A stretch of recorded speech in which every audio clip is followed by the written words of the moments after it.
Hey Nutmeggers, welcome to another edition of PRIMO NUTMEG. This is your host Steve, and joining me this wonderful September afternoon are two of my oldest and dearest friends, Patrick. You can say hi if you don't mind. And Jack. Hello.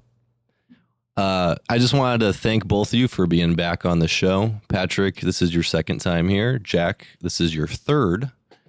And oh yeah, hat trick.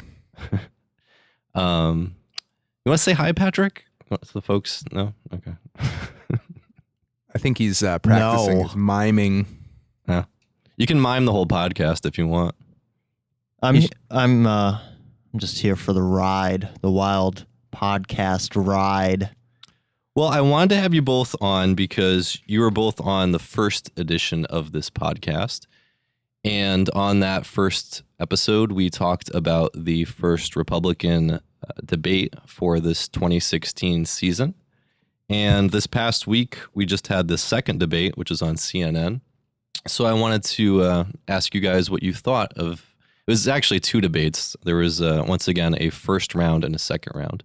I wanted to see what you guys thought about those. So the first debate was a little bit different because last time it was 7 people in the first debate and then 10 in the second debate. But CNN changed a few things where Carly Fiorina was allowed to be the 11th person in the second debate this time. I guess she had complained a little bit because she was up in the polls and thought that she should be included. Well, originally they were going to not allow her to be in it because they were using old polls from before the first debate that had her at like 4%. Right. So, yeah. But why did they make it 11 people instead of 10? Like, shouldn't they just have pushed someone out of the top 10? Well, according to Donald Trump, Rand Paul shouldn't have been there. Yeah, I'm gonna get to that, but I don't. He's a loser. Who's he getting? Like 1%? Okay, so Carly Fiorina was not in the first debate because she has been up in the polls. Additionally, Rick Perry has dropped out of the race, and I felt really bad about that. I thought that he was a good bit of entertainment for the election season, so it's kind of sad that he had to drop out this early. Oops. Well, hopefully they gave him a consolation bottle of maple syrup or something.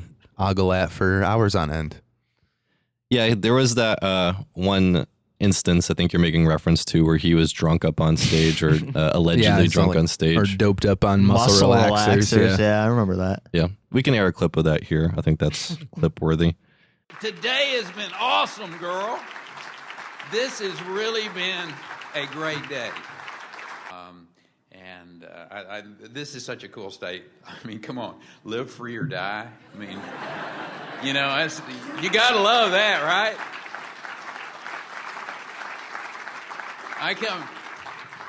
I come from a state, where they had this little place called the Alamo, and they declared victory or death. We're kind of into those slogans, man. It's like live free or die, victory or death. Bring it. But yeah, it's sad that he's out of the debate. He was really an entertaining figure, or out of the election, I should say. It's sad that he's not going to be in it.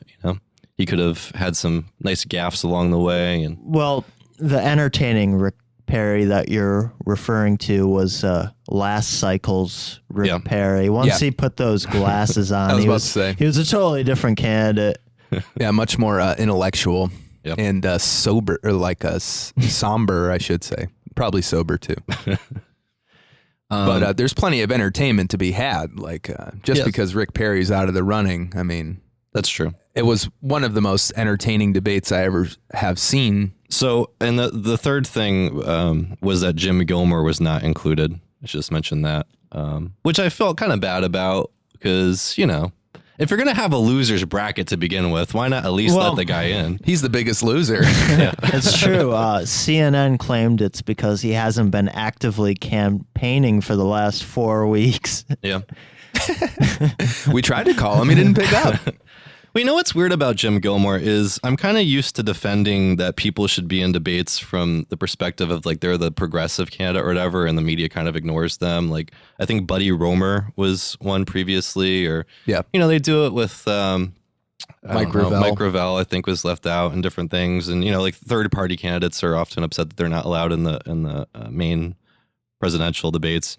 But it's weird because Jim Gilmore is kind of like an establishment type of guy. He's kind of like a mainstream candidate, but he's just, no one seems to care about his campaign. Well, he's not. If you're going by the polls, the man's not charting. I'm sure he doesn't have 1%. Right. Well, no one knows who he is. He's actually he was a joke on the Stephen Colbert show. I know. Where he I offered saw that. somebody $100 if they can name who he is. And they failed. Yeah. I had a question about that too, because he on that he has like a picture of everybody who's running, and there's a guy in a bow tie. Do you know who that is? He has a picture of every single presidential candidate, and there's one guy with glasses. Yeah, I think that's Lincoln Chafee, isn't it? No. Okay. Well, but anyway, so this is it Stephen Colbert? This losers bracket this time, this first round debate was Pataki, Jindal, Lindsey Graham, and Rick Santorum. And Jack, I think you were saying that you found this to be more entertaining than the second debate. Yeah, I think mostly because they're the less popular candidates, so they're have a little more liberty to kind of go out on their wacky limbs that they all seem to have. Like, except Pataki, he was kind of like just a pragmatist, centrist kind of Republican guy, kind of just says what they all say. And he hardly even said anything. He was like staring at his feet most of the time while everybody else was trying to out crazy each other. Exactly. He was just like too shocked, I think, because there was like one time where he just sort of sat there like incredulously. I forget what the hell they were talking about. I'll have to consult my notes. Probably one of the many times they referenced invading Syria / Iraq. I don't know. Pataki said a couple of good things about 9/11. He was governor on 9/11. Beating that horse, good old Christie method. But No, yeah, Giuliani. Giuliani too. oh right. Well, all three of them. The And tri-state area has pretty much exactly. 9/11 pass forever. But yeah, it was he was, or I should say, Pataki really wasn't saying a whole lot, but all the rest seemed like really wildly idiosyncratic. Like, it's amazing. I always thought that Lindsey Graham like looked like David Brent, and or like Ricky Gervais's David Brent, but he also really acts like him a lot. Like, How so? well, he was like sort of like when David Brent gets sort of worked up or whatever, he'll start kind of like moving his head and like shrugging his shoulders, scoffing a little bit. He was doing that a lot. And also when people were trying to debate him, like Jindal and Graham, I think, had a couple good little spats there. He would always just like sneak in a little, that's not true. Like Trump was doing that a lot too, and really pissing everyone off by like speaking out of turn, but just enough to get his point across. I think Lindsey Graham was probably the winner of this first debate. Just because he was so militaristic and forcefully so. Well, that's his whole thing. That's his campaign, is we need to go to war with the entire world. Seems like. Well, he's like super neocon. Yeah, I noticed he actually mentioned Israel and how he wants to put 20,000 U.S. soldiers in the Middle East, in Iraq and Syria to sort of protect Israel, basically. Yeah, in addition to like all the war drum beating against, ISIS and Assad and whatnot, like there was also a part where he was asked a question about Russia and, was saying that Donald Trump is too soft on Russia. So it's just kind of this general militarism towards the entire world. I would have to agree, though, flash forwarding to the second debate, everyone seemed to have a, hard policy towards Russia, except Donald Trump, who suggested that just him talking to Putin alone would be enough to solve the problem. Well, Bush, whatever problem that is. Bush was friendly with Putin as well. They were, there wasn't a problem, I don't think, until Obama took office, or.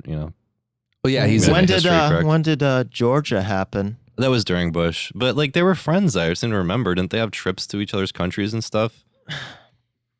But you know what's funny too is when Obama took office, they had that thing where like Hillary Clinton went to Russia and she had the reset button and all that. So Yeah.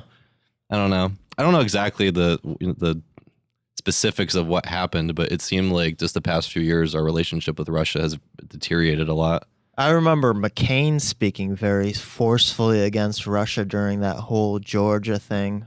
Yeah. Oh. But anyway, I think that's Lindsey Graham's shtick is that we have to be afraid of the entire world. I do have a quote from Lindsey Graham that I wrote down. I thought it was fantastic. Made me laugh out loud. It was so great. He says, in regards to ISIS, that we should, quote, kill every one of these bastards we can find because they're coming here. He actually said bastards. Let's get on with it. Yeah. And then he like did a David Brent kind of like hello sort of like gesture. And I thought it was really awesome. I also really liked his sort of loose morality. Like you said, he's sort of just a hawk, like he just wants to kill everyone. Yeah. And he mentioned kind of how his parents ran a pool hall / liquor store / bar. And then they just happened to cut out to all the candidates when he said that. And like Santorum, like the look on his face was just like, oh my God, you know, evil person kind of thing. Well, that gets me back to John Hedges running for the Prohibition Party nomination this year. I think we should all throw our support behind John Hedges. You know, we do have prohibition on marijuana and other things. This was also a big subject. I know. I kind of want to get through this methodically. Did you guys, regarding the first debate, did you have anything to say about Bobby Jindal or Rick Santorum? Jindal was pretty good. I mean, he performed pretty well. Not that I agreed with everything. Very Christian right wing too. I didn't know that he was like, you know, such a conservative Christian. You think he's going to run for the nomination if he's a Hindu? Like, That's a good point. Let's be real here. It's all about. Well, I mean, he could just be kind of, you know, moderate or, you know, not so boisterous about it, I guess. Well, but Christianity thrives in the third world, you know, like yeah, that's true. Indian Catholics, they have a long and storied history going back to the Apostle Thomas. How about Santorum? How'd you think Santorum did? I thought it was pretty awesome when Graham, you know, being sort of the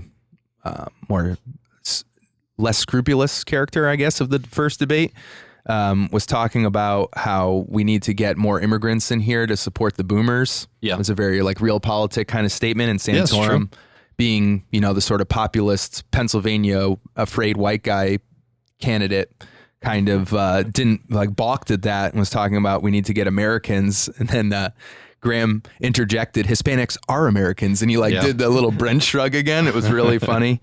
Yeah, he was trying to get him on that. He was trying to make that like a gotcha moment, it seemed like. Right. And then Santorum to retort said, I have 7 kids. I'm doing my part. That's pretty funny. I think he got some cheers for that too. Oh yeah, it's just so ridiculous on both the whole exchange. Is like, what are we talking about policy here or like what's going on? Sometimes I forget that Rick Santorum's running and then you realize, oh yeah, he is running because that's kind of what he does at this point. I mean, he has no other responsibilities as far as being. Can he run for like governor of Pennsylvania or something? Yeah, why not?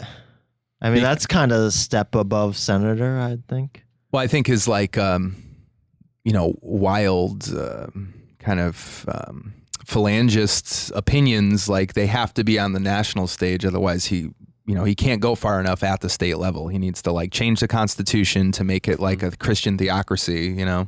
Yeah. Yeah, it's so ironic that all these guys are railing against Islamic extremism when, you know, they're religious extremists themselves. But from their point of view, they're extreme about like the right thing, like about what's objectively good, and they're fighting against what's objectively evil. Oh, no doubt they think that they're right. Well, here's a good example of that. I wrote in my notes here that there was one point where Rick Santorum compared Kim Davis to the Columbine shooting victim. Really? Do you remember that? I remember that. That was fucking hilarious. I was laughing my ass off. Oh, that's what it was. Pataki was shocked by that, was by his tirade against, Christianity in this country, and they zoomed out to the 4 candidates again, and Pataki like had his arms up and was smiling and shaking his head like, am I dreaming right now? Is this America? Is this Franco's Spain? I don't really know where I am right now. Well, for the record, Kim Davis is a national hero, and so are that pair of overalls her husband wears. And then, she wears the muumuu and her husband wears the overalls? I think so. That's I pretty think that's awesome. how it works. I need some adult pajamas. Where do I go? Oh, Walmart. That's right. I haven't really been following the Kim Davis story, but something interesting I found out today that I think is worth mentioning is that she's been married 4 times. Oh, yeah. You just found that out? Yeah. Yeah. I didn't know that. So That's respecting the awesome. sanctity of marriage unless there's irreconcilable differences. But then as Santorum kept going on his insane shit, he then compared Martin Luther King to Davis by quoting the letter from Birmingham jail. Yeah. And then he also went on to compare gay marriage to segregation, which I thought was a really interesting twist, like to How did he do prevent that? one group via, as a segregatory law, but then he was saying it's like a war against Christianity. So it's like segregation against Christians where they become second-class citizens as these sodomites are, enjoying insurance benefits or whatever the whole point with marriage is. Yeah.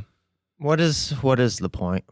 It's to get Social Security for your partner after they die and to get tax benefits, really, because marriage licenses were originally instituted to make sure you weren't syphilitic and spreading venereal disease among society when you got married. That's why up until recently you had to get a blood test to get a marriage license. When I was at Notre Dame, I was part of the ACLU, and they had the chairwoman of the ACLU of Indiana come in, and she was talking about some victory that they had in gay marriage. And someone who was there brought up the point of, there are other marriage situations like thruples, which is like, 3 consenting adults who want to be married and have a relationship. And, why aren't they covered by this either? So it's a weird kind of situation where they've moved the ball a little bit in this direction, but couldn't all these problems be solved if we just got rid of the state having to recognize marriage? Well, yeah, but then you get rid of all the sort of financial benefits in taxes you can claim together, which may provide some new loopholes or whatever. Yeah, but that's a problem caused by the government to begin with, because it's them they're taxing you to begin with. Yeah, So. And it's actually funny you mentioned the polyamory or bigamy or whatever, because the guy who has the sister wives who had that reality TV show on TLC, Megan was telling me that he is now suing to have his marriage to multiple women recognized in Utah federally based on the gay marriage ruling. Really? So it really does open the floodgates. So, I totally agree with you. At that point, why don't you just get rid of marriage licenses altogether? They're a total anachronism to begin with. Right. So any other thoughts on the first debate? Yeah, I thought it was surprising that Rick Santorum was for a minimum wage hike. I know that he was populist and for like kind of the working, socially conservative people in America. And but I thought that was extremely like not Republican of a stance to have. I believe he's also for a tax rate, a universal tax rate of 14%, which would harm the working class irrevocably. Irrevocably? Yeah. Well, yeah, I mean, it might, but at the same time, if you get the minimum wage up, then it's, I guess, sort of balances out. What's funny is I'm reading your notes, and I thought the same thing there about the USSR when they said, it was Lindsey Graham, right? He said that would Reagan tolerate the Russians in Ukraine and Syria? Yeah. Like, yeah, they were in Ukraine and Syria. Yeah, the Assad regime, since Bashar al-Assad's father, has been very closely tied to the USSR. Like the Baathists were all pro-socialist. They were basically pan-Arab socialists. Yeah, well, some casual revisionism. Yeah, and the Ukraine was an SSR. It was part of the USSR, so they were definitely in there. So, yeah, I thought that was pretty funny. So after that first debate, they had the second debate of the 11 other candidates. And I guess, they just couldn't make room for those other 4 guys on the stage. But Right. When they brought him out, I thought something was interesting or worrisome or something. When Chris Christie came out walking with Trump, talking to each other. Yeah, they showed him behind the scenes, them all walking. It was interesting to see who everyone was talking to. And Yeah. Like how Rand Paul was by himself. Christie and Trump were chatting it up, which I guess that makes sense. They probably had some dealings with each other in the past. And that's probably true. The Atlantic City and all that. Yeah. Well, and I didn't realize too, I posted on my Facebook feed a video I found yesterday about Donald Trump. It was like a documentary from the 90s. I watched that today. It was pretty awesome, and it really explains a lot of how this such a sort of wild, cartoonish character gets sort of himself inserted into popular discourse many times. It wasn't just now for president. It was earlier with the birther thing and the earlier late 2000s. There was the apprentice hold. That was a huge hubbub when that happened. The Rosie O'Donnell thing. What was that? The ongoing feud. That was awesome. He called her disgusting. And yeah, they had this in the mid 2000s. They had this ongoing feud where Rosie O'Donnell would insult him on The View, and then he'd be on Access Hollywood or something, and he'd just bring the wrecking ball full force out. He said she's a disgusting human being on the inside and out. That's awesome. That's such a fucking great thing to say. But I guess I always wondered, why is this asshole popular? Even in the 80s and stuff. Yeah. But it turns out he was a very, his family's really connected. His dad was kind of like a chiseler who built all these public housing projects in New York City and Brooklyn and stuff. And was just leeching off the government. And he had friends that were in the government. Yeah. He's more like a, Tammany Hall kind of character or whatever in New York City. So, it does kind of make sense that Christie would be talking to him because, to be elected the governor of New Jersey, you're going to have to know those same fucking chiselers. Going back to that first debate, healers. Trump was talking about buying favors from people. He's like, I of course I donated to all these different politicians. I had to. And he did. Yeah, he did it this time too. He's like, and I did it and I was very successful. What's your point? Which is why he's, I like him so much. It's just he's in that documentary, they talk about all his real estate deals he got either through grifting or knowing the right people or just flat out lying to investors until they gave him the money. He had no money and he managed to borrow $700 million. Yeah. His father gave him the money to buy his whatever the first thing he did, whatever building he worked on in the first place. So it always pays to have a rich benefactor as your father. I think who's connected politically too. The documentary also shows he's really good at generating cash flow, but it doesn't, he doesn't like to reveal so much as the debt that he has. So he'll talk about how he has $10 billion, but how much debt does he have? Well, they were talking, they mentioned that in the documentary. They said, Donald claims he's a billionaire or he has $1 billion in cash, but he doesn't say those are all equity loans that he has access to. So the line of credit is open, but he'd have to borrow all that money. So he doesn't actually have any money. Right. Which is great. He's just he's like John Law or something, Well, there was a funny part too when they talked about during his divorce, he tried to allegedly sneak his his private airplane out of the hangar without paying the rental fee or whatever. He's such a carpetbagger, to the extreme, but he knows he's got this charisma that allows him to just get away with this shit, which is, really admirable. And I think he would get along with Putin. And I think, he's surprisingly dovish for hating immigrants so much. I think he just says stuff to. Well, so. He also came out in support of taking more Syrian refugees, which is surprising if you come out against Mexicans as a people. Right. Yeah, that's what I don't really. He had a few giveaways of what he's really trying to do. Because a guy like Trump, besides being popular, he has no end game It doesn't seem like he develops all these properties, but they don't like do anything. He just Right. like moves on to the next thing, the next thing, the next thing. So what happens when he becomes president? I don't think he has any policy goals. He just Yeah. wants power, you Right. know? So I checked his website last month because my grandfather is a big Donald Trump fan for some reason. I don't know why. So I was looking at his website to see what his policies were, and he had one policy point. It was immigration reform. Yeah. That was the only thing on his website. Yeah, build the wall. That's all he says. So I checked it again today. There was another one. It was he supports the Second Amendment. Oh, there you go. So he has that's his 2 policy points officially on his website. It's a good amendment. I think it's a great amendment, and I want to do everything in my power to support it as president. What does that mean? It doesn't mean anything. That's the greatest part about it. It's all art of the deal. Right. Which he said, but he did tip his hand a little bit. He said, if I get elected president, the world's going to be a much more stable place and a friendly place. So as a businessman, that essentially means it's just going to be open for business, Yeah.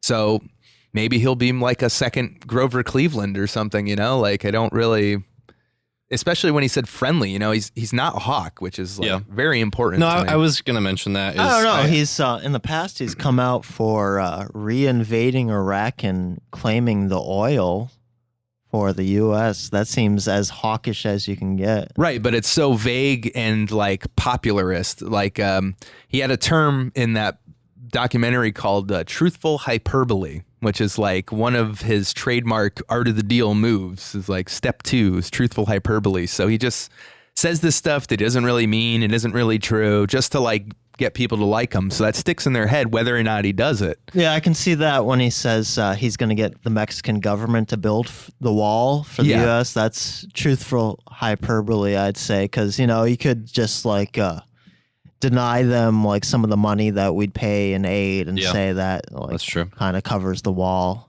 And like Jeb Bush kind of tried to get him on it, but he's so slick it didn't work, was his sort of truthful hyperbole of we're going to round up every illegal immigrant and deport them. Like that is completely unfeasible. It cannot happen. There is no way for that to happen. It's not going to happen. And Bush said, how are you going to do that? How are you going to do that? He's like, don't worry, when I'm president, I'll do it. I'll tell you the one thing Donald Trump is right about when he describes Bush as a low energy candidate. Yeah.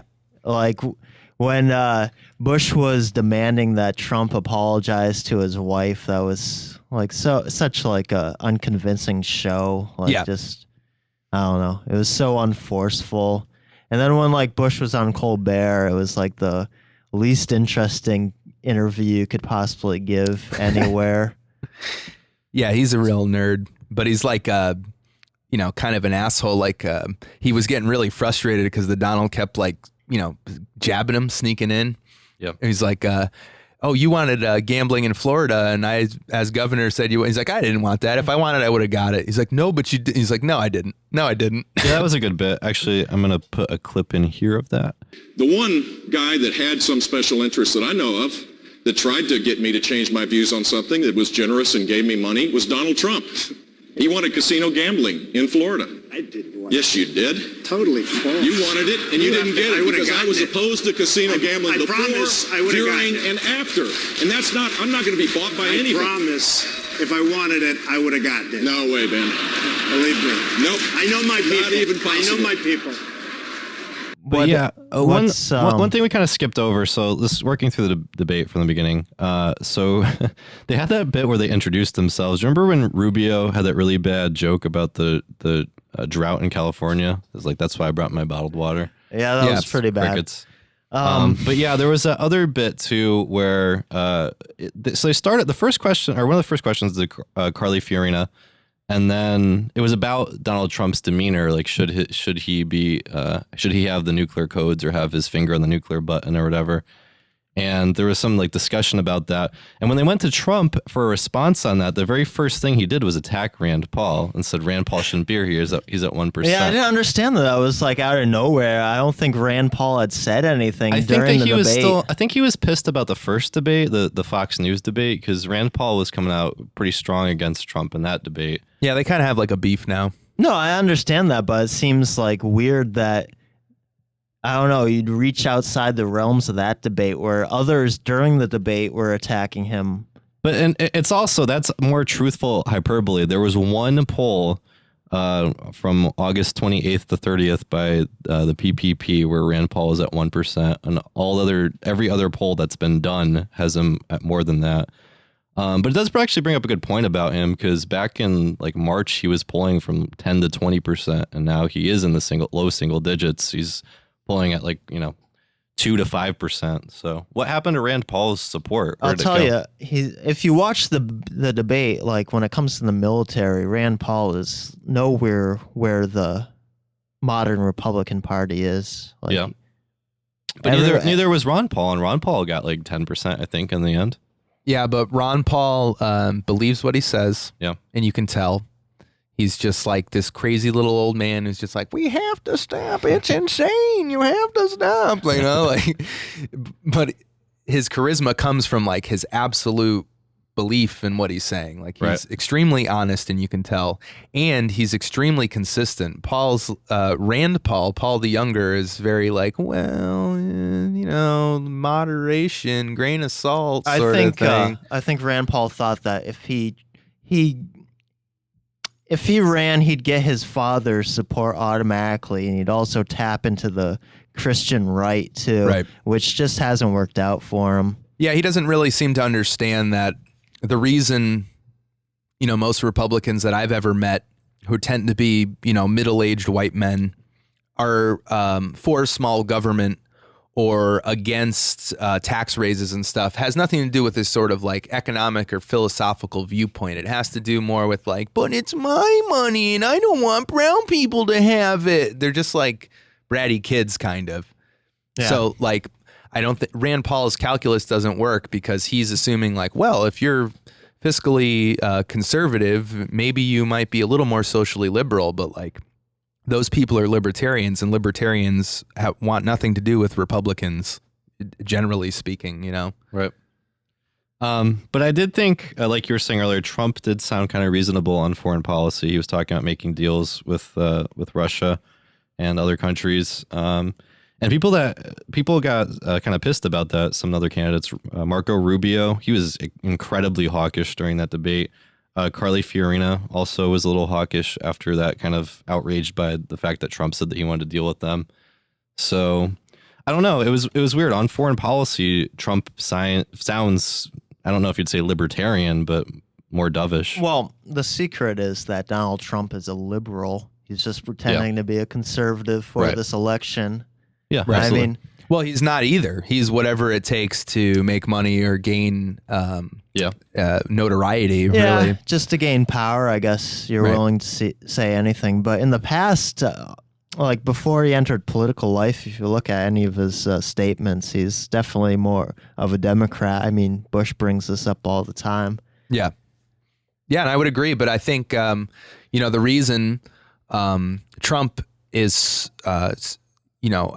quote, dovish is really just, for the kind of business he's in, peace makes a lot of sense. It's easy if you have stability. You know? And he said that in the debate. He said stable, the world's going to be more stable and a more friendly place. So that means if you want to do business, you got to have a rapport with people.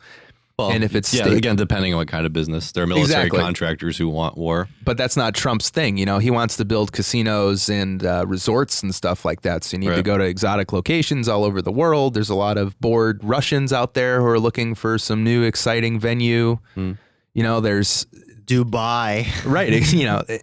The Middle East. It's beautiful. There's white sand beaches and blue water everywhere and stuff. So yeah.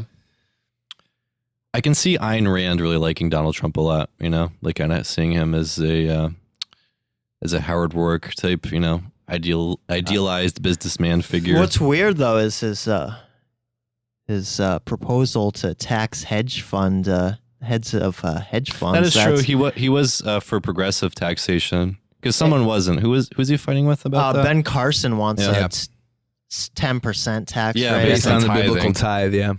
Yeah, which is ridiculous. If you're like a poor guy, you make like $20,000 a year, you're going to pay $2,000 for taxes? How is that fair? I don't know. That's just based on the Bible, Patrick. I guess you probably pay that much or more into Social Security every year, right?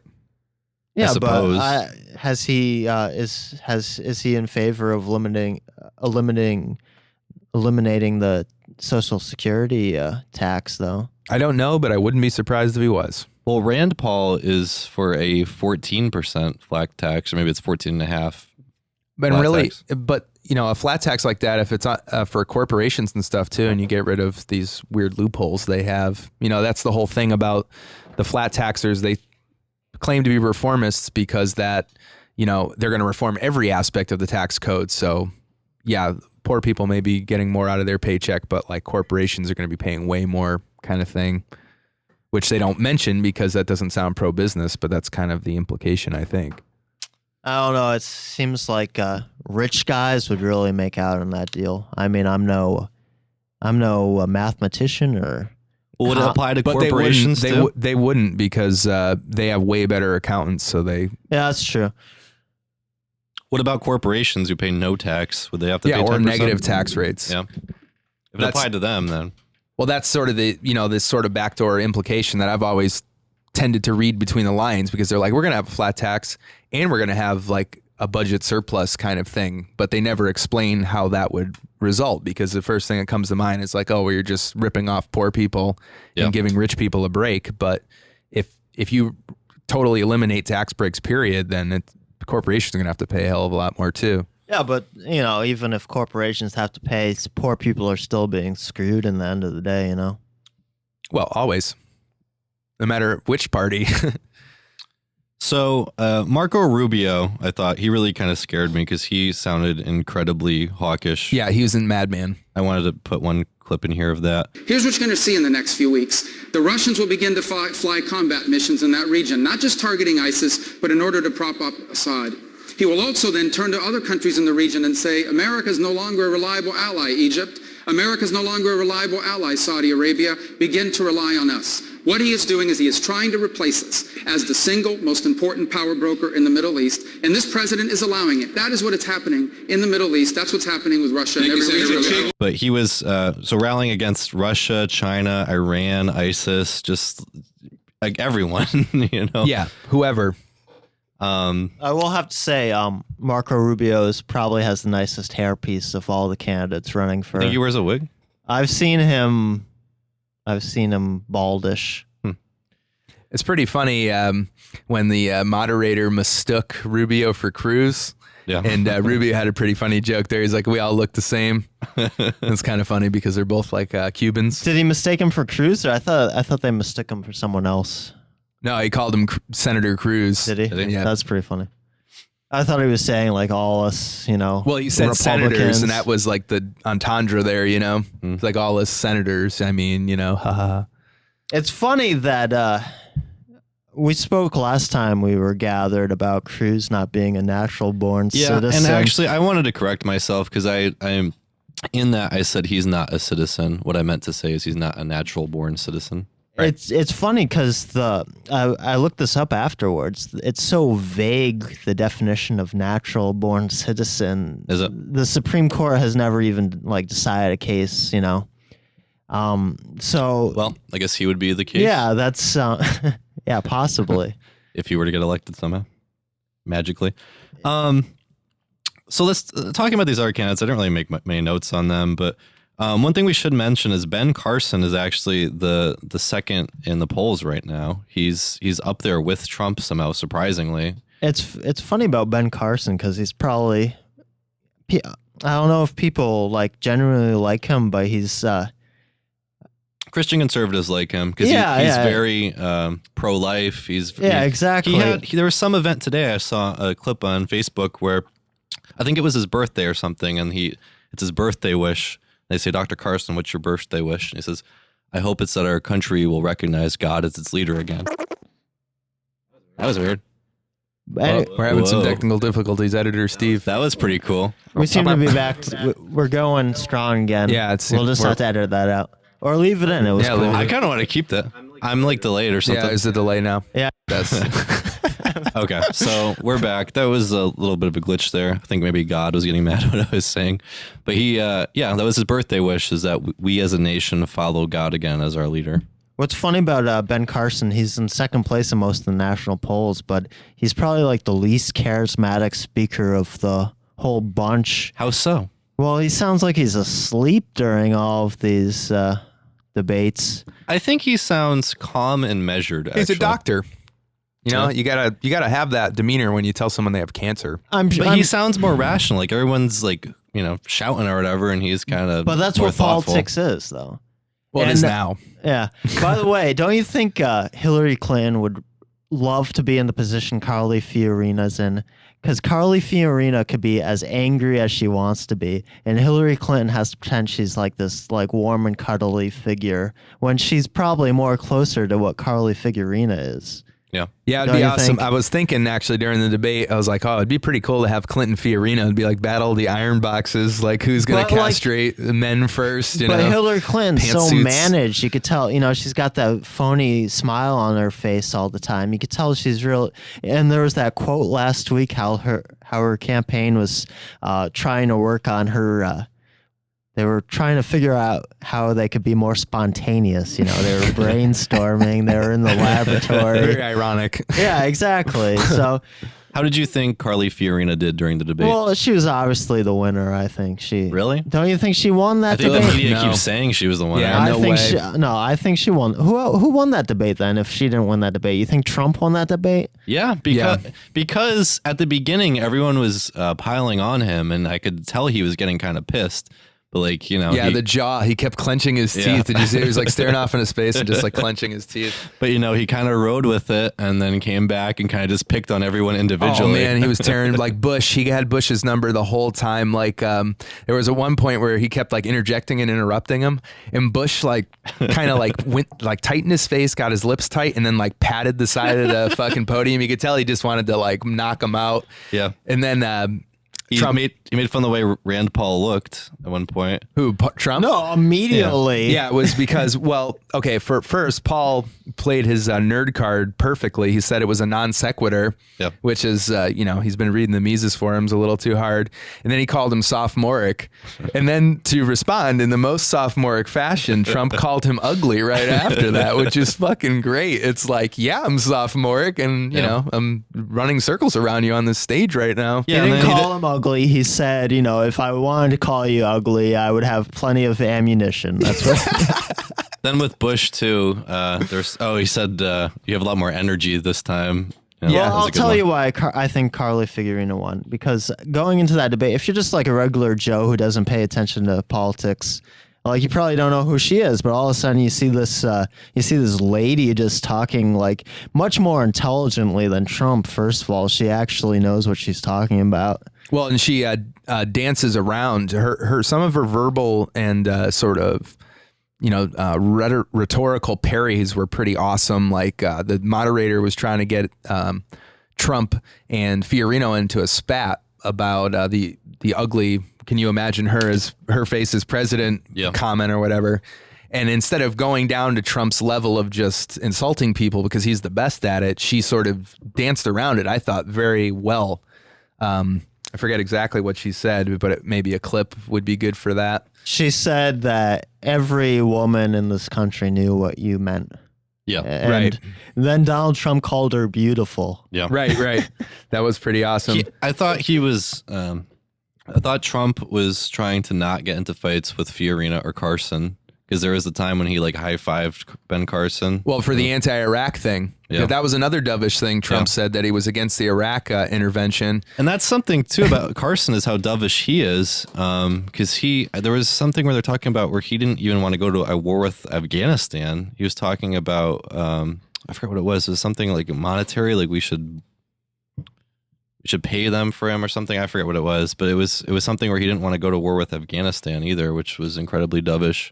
Thing about Carson is you really don't know where he stands on a number of these issues. I don't think he's been fully vetted by the media yet, and not vetted by, he hasn't had to lay down his positions, policy positions. I know Trump hasn't really either, but Yeah, and Carson really can't fucking handle getting misquoted and stuff. Like, he kept redacting previous statements. Like, It seemed like every question that a moderator had for him, he spent half his time explaining how what he really meant was X or what he really meant was Y. Right. And doing the oven mitt hands the whole time. a couple of weeks ago, I saw him on a Sunday morning show on CNN, and he had recently said that he was in favor of using drones to enforce the southern border. And They do that though. yeah, but he meant drone strikes. Oh, like that's what, weaponized drones. that's what the quote like made you believe he was in favor of. So the anchor just kept asking him questions over and over again about this, and he said, "That's not what I meant." Yeah. But, he says that you know, all the time. So like once the lens of the media, it'll be like a Herman Cain situation, not to stereotype based on race, but as soon as like he gets in the spotlight, he's just gonna melt. Like they're gonna be like, "What did you mean? What did you mean?" And he's just would oven mitt hands until his head explodes. I think he's definitely more intelligent than Herman Cain. He probably, Yeah. but I just don't know if he has. He would say he's a political outsider, so he hasn't had to like come up with positions on these things in the past. But And that's what the media has been pointing out, is that a lot of the enthusiasm is for Trump, Carson, and Fiorina, who are all outsiders. They haven't had political office. So that's, I guess, what Republicans are looking for. let me say this about Fiorina being an outsider, though. She was a failed Senate candidate. She lost to Barbara Boxer, correct? She had her party's nomination. How could you not? How can you be not an insider if you have a major nomination for a national political office, or even because you're a failed insider candidate? Well, Trump, in his honesty, kind of pointed out too, where he said, I've always been involved in politics. I've just been on that side. Like these business people and talking heads are involved in politics. Yeah, I would say that Carson's probably the only true outsider. I really don't even know that much about him. He had like a radio show or something, right? Yeah. Okay. I don't know. I haven't looked. The only reason I know about him is because he's running for office here. I just know that he was a well-regarded, doctor. Right. And then he got involved with right-wing politics after his career ended, so... But I think he is benefiting, or he's getting the attention of Christian conservatives, which is funny because there's so many in this race. There's, Bobby Jindal, like I said, was coming out very Christian conservative. Santorum, Huckabee, Cruz, like there's so many options, and it seems like they're going with Ben Carson. Yeah, and Huckabee's definitely angling for Veep no matter what. Really? Well, like his opening comment was like, "We all have good ideas on this stage, and anyone is going to be better than Clinton." That's his thing. He's always like a nice guy. Yeah. So is Kasich. I think he refused. Bring up Kasich. All Kasich said was, let's not fight. That was his only It's line. funny how Kasich and Walker just kind of, one even, they're so unremarkable. You forget that they're even up there. Scott Walker's a fucking doofus. He's like, sorry, buddy, but if like Shane Smith was trying to run for president, that's essentially how he would like talk and act and have policy stances he got into a on. little scuffle with Trump too, where Trump was talking about how in debt Wisconsin is. Yeah, that was pretty good. 2.2 billion, and he. But that's the thing. Like you try to stand up to the big boys, and Trump's just gonna Well, who's gonna be able to? The only person who can stand up against Trump is Fiorina. Yeah. Because that's true. I mean, she's got the fire, and she's a woman. Well, and she can run circles around him rhetorically too. Yeah, where, like, exactly. Jeb Bush is, like you said, such kind of a cardboard dude, and he gets, he has that. Remember, his name's not Jeb; it's John Ellis Bush. So he has like this blue blood contempt for everybody, and he can't really hide it. Like Bush W was much more kind of like down to earth. Hey, much more like a jovial kind of. So he's got like his dad's sort of wooden personality combined with just like this utter contempt for everyone and everything on that stage. Like you could just tell he was like, why am I wasting my fucking time with this right now? Like this is so beneath me. Well, he's dying in the polls. He's like, I don't even know what he is, like number 4 now, maybe? Yeah, because he can't mask his contempt for like the whole process. Who gets excited about Jeb Bush? Like if you're a conservative, how could you get excited about Jeb Bush? First of all, he's kind of a centrist candidate, so you're gonna go with like Carson or Cruz before. Yeah, if you're socially conservative, Bush isn't your man. Exactly. And if you're just like, maybe, in 2004, Kerry was supposed to be, one of the front runners, and he really suffered early on. But like at the end of the day, when they wanted an electable candidate, they went to Kerry.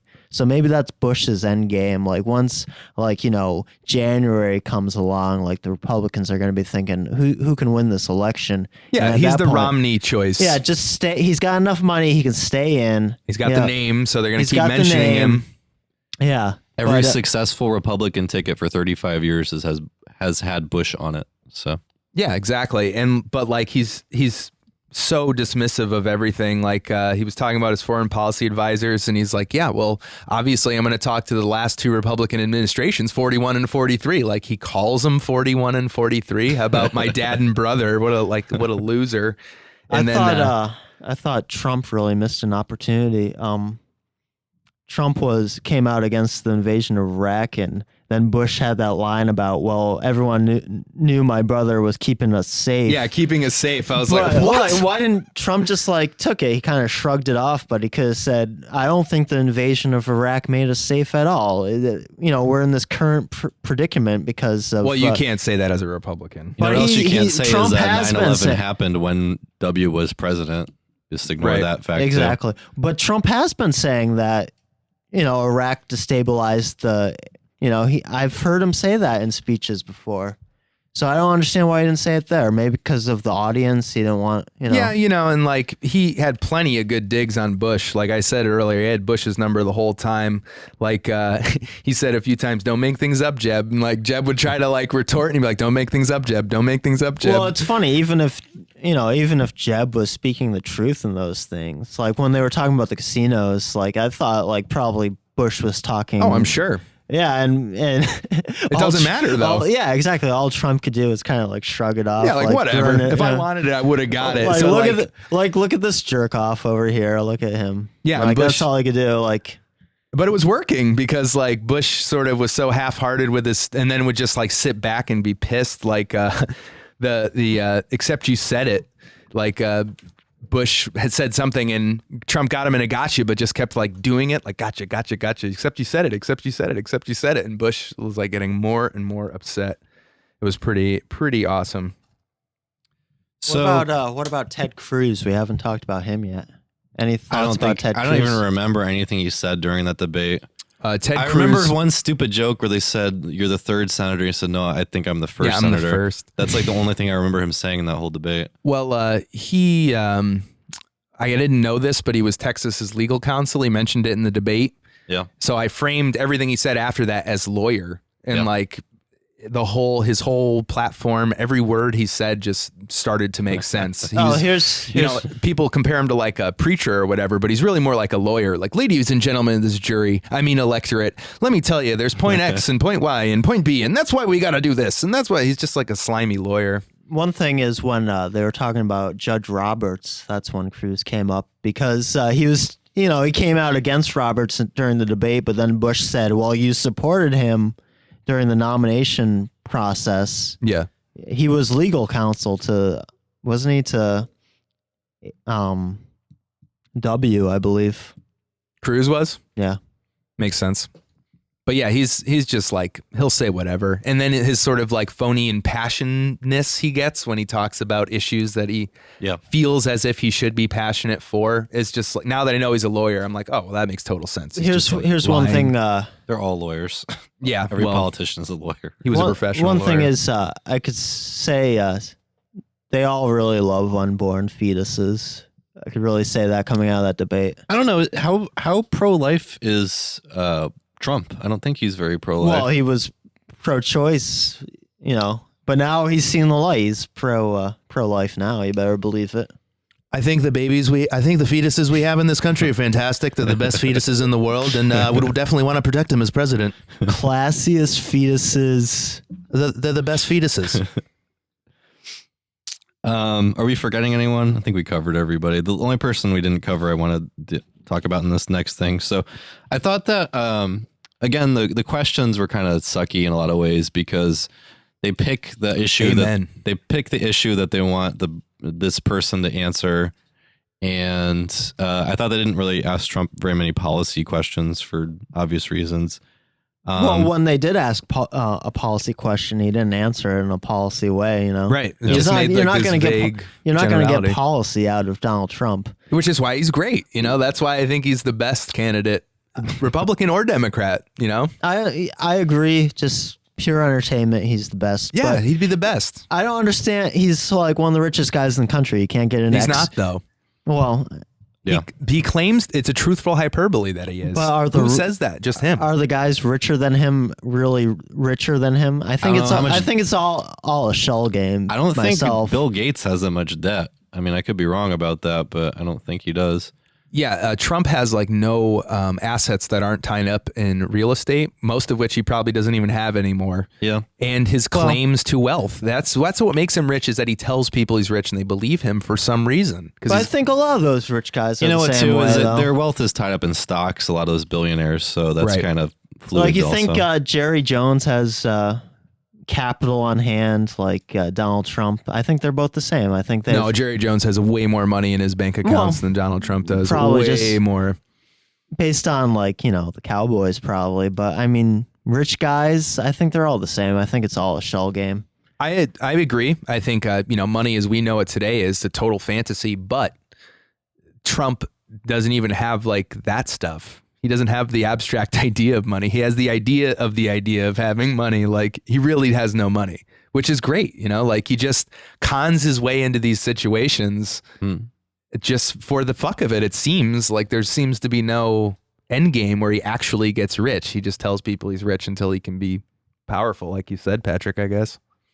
But as far as the questioners kind of picking the issues for the candidates, I thought it was funny that they picked the marijuana issue for Rand Paul. Yeah. It's like, Senator Paul, what do you think about marijuana legalization? Because, he's the crazy libertarian candidate, supposedly. Right. But even in a Republican debate now, there's actually a discussion about whether or not you can give children with grand mal seizures marijuana. That's true. That they wouldn't have happened in the 70s or whatever. It wouldn't happen in 2012. Yeah. But Fiorina, speaking of the prohibition thing, quote, marijuana is not like having a beer. Yeah, I'd say it's a lot better, actually. If you want to talk of gateway drugs, and then fucking sob story about your kid ODing and stuff, like, yeah, that's unfortunate, but hey, maybe, That is true. Alcohol is way more of a gateway drug. Oh, If you're hands drunk, down. you'll do anything. Just harmful. Just harmful. Like, as if, okay, I'm going to go out drinking as opposed to, I'm going to go out Right. smoke a bowl. Like, which But is if you're worse? really high, you're not going to do other drugs. You're not going to be like, yeah, let's do some coke. You're gonna be like, I just want to mellow out for a little bit. Yeah, exactly. Like, if you're fucking drunk, you're like, yeah, let's do some lines, whatever. Oh yeah, poor decision making, like moving on to heavier drugs, because really the hardcore partiers when we were in high school weren't like the potheads, they were the binge drinkers, Right. Yeah, exactly. Yeah, people who are putting vodka in their water bottles. Yeah, those are the kind of people who end up doing heroin, Right. It has nothing to do with marijuana, I don't think. And besides that, personally, what are you talking about? If it's not a social issue, is it a physical issue? Like, alcohol is way more detrimental to your body too. Like, she's just gone a little crazy because her kid died of drugs. Like, Well, that's that's not my fault. I'm sorry. I think that's a common perception among older people, though. Because, like, everyone. But she's not that old. She's as old as our parents, and our parents are hippies. I don't know. I think everybody under 40 kind of understands what the truth is, and everyone older than that, even like the hippies. I think Everyone at Woodstock is like 65. I know, or but they're something. still against the shit for some reason. Yeah, maybe. Well, they were the ones who were like, let's bomb Vietnam and Cambodia. There was like the other side of the fence who was shooting Yeah. the Kent Staters. The silent majority. Yeah, but I don't know if Fiorina is one of those people, but to be a Silicon Valley CEO, I bet she went to a few good parties in her day. Yeah, maybe. It's funny when Trump brings up her business record, like, and it's just awful. And then his is equally as awful, so they bicker about whose is more awful. Pretty awesome. But staying with the marijuana thing, I thought what Rand Paul said was interesting because he brought up the 10th Amendment, which was kind of an interesting constitutional argument for a marijuana legalization. And then they actually had kind of a constitutional-ish debate. After, however, he got Jeb to admit to smoking marijuana. That was like a big headline from the debate, was that Jeb actually admitted to the fact that he had smoked weed before. Yeah, and then he was like, big fucking deal, like, Yeah. my brother did coke, so. Well, and then Paul, I thought his argument there kind of sounded almost left wing, where he said, kids like you who have privilege don't go to jail, but poor people who do it do. That kind of sounds like a far left Democratic talking point. There's no place for talk like that in the Republican Party of today. I'll tell you that. That's why he's polling at 4%.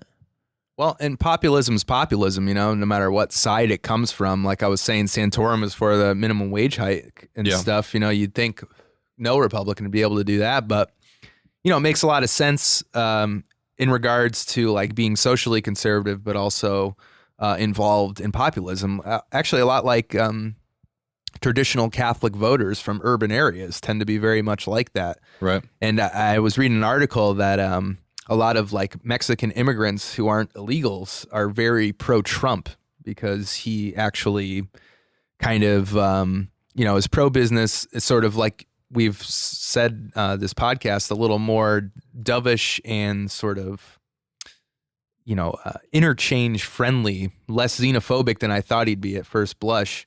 And it's because a lot of legal immigrants resent the illegals because they're like, quote, ruining it for everybody. But at the same time, they're still very socially conservative. So they're like anti-abortion, anti-gay marriage because it's a very Catholic nation, Right. Well, I've heard that argument for a while, is that Mexican immigration really should be helping the Republican Party because they're so Catholic. Well, they were big Bush supporters. Yeah, and Jeb too. I thought he would get some support too because they're both bilingual, and like. But how many? Right now we're dealing with Iowa, New Hampshire, and South Carolina to a lesser extent. Right. How many Mexicans are in Iowa, New Hampshire, and South Carolina, and how many are registered Republican voters? Right. Like Trump always comes out with these numbers like, well, I have huge support among Latinos, but those are probably from Latinos who are registered Republicans in Iowa, New Hampshire, and South Carolina. So, yeah, he's winning those, like, Latinos. That 2% of the Republican base in those states. Maybe like 100 people. Yeah. So there are two Latino candidates, Ted Cruz and Marco Rubio. Aren't they kind of anti-immigration too? Or they're for... Well, they're Cuban. Okay. They're not like... the type that would immigrate now. Both of their descendants were political exiles that Castro kicked out. Okay. So they're not like, oh yeah, we humped it over the fucking Sierra Leone mountains or whatever, Sierra Nevadas. Right. But the one candidate who we haven't talked about yet is Chris Christie, and he had another fight. He had a fight in the first debate with Rand Paul, and they had another dust up in this debate about marijuana. I thought I'd air a clip of that here. First off, New Jersey is the first state in the nation that now says if you are a nonviolent, non-dealing drug user, that you don't go to jail for your first offense. You go to mandatory treatment. You see, as Jake, I'm pro-life. And I think you need to be pro-life for more than just the time in the womb. It gets a lot tougher when they get out of the womb. And when they're the 16-year-old drug addict in the Florida County lockup, that life is just as precious as the life in the womb. And so that's why I'm for rehabilitation, why I think the war on drugs has been a failure. But I'll end with this. That doesn't mean we should be legalizing gateway drugs. And if Senator Paul thinks that the only victim is the person, look at the decrease in productivity. Look at the way people get used and move on to other drugs when they use marijuana as a gateway drug. It's not them that are the only victims. Their families are the victims too. Their children are the victims too. And their employers are the victims also. And that's why I'll enforce the federal law, while you can still put an emphasis on rehabilitation, which we've done in New Jersey. Yeah, you may respond, and then I'll bring in you, Ms. Fiorina. Understand what they're saying. If they're going to say we are going to enforce the federal law against what the state law is, they aren't really believing in the 10th Amendment. Governor Christie would go into Colorado, and if you're breaking any federal law on marijuana, even though the state law allows it, he would put you in jail. If a young mother is trying to give her child cannabis oil for medical marijuana for seizure treatment, he would put her in jail if it violates federal law. I would let Colorado do what the 10th Amendment says. This power, we were never intended to have crime dealing at the federal level. Crime was supposed to be left to the states. Colorado's made their decision, and I don't want the federal government interfering and putting moms in jail who are simply trying to get medicine for their kid. And Senator Paul knows that that's simply not the truth. In New Jersey, we have medical marijuana laws, which I've supported and implemented. This is not medical marijuana. This goes a much further step beyond. This is recreational use of marijuana. This is much different. And so while he'd like to use a sympathetic story to back up his point, it doesn't work. I'm not against medical marijuana. We do it in New Jersey, but I am against the recreational use of marijuana. If he wants to change the federal law, get Congress to pass the law to change it and get a president to sign it. May I respond? Yes, Senator Paul. Here's the thing is he doesn't want to make it about medical marijuana, but what if New Jersey's medical marijuana contradicts the federal law? He's saying he will send the federal government in and he will enforce the federal law. That's not consistent with the 10th Amendment. It's not consistent with states' rights, and it's not consistent with a conservative vision for the country. I don't think we should be sending the federal police in to arrest a mother and separate them from their child for giving a medicine to their child for seizures. And Jake, I want to bring in Ms. Fiorina. I want to bring in Ms. Fiorina in this issue. I thought Chris Christie's argument didn't make much sense, and Rand Paul made a really good point there, where Chris Christie was saying that he was in favor of medical marijuana, but he'd say that as president he would go after Colorado for violating federal law on marijuana. But the federal law on marijuana is also against medical marijuana, so it would be against all these other states like New Jersey as well. So it was kind of, I don't know, I thought it was a stupid point.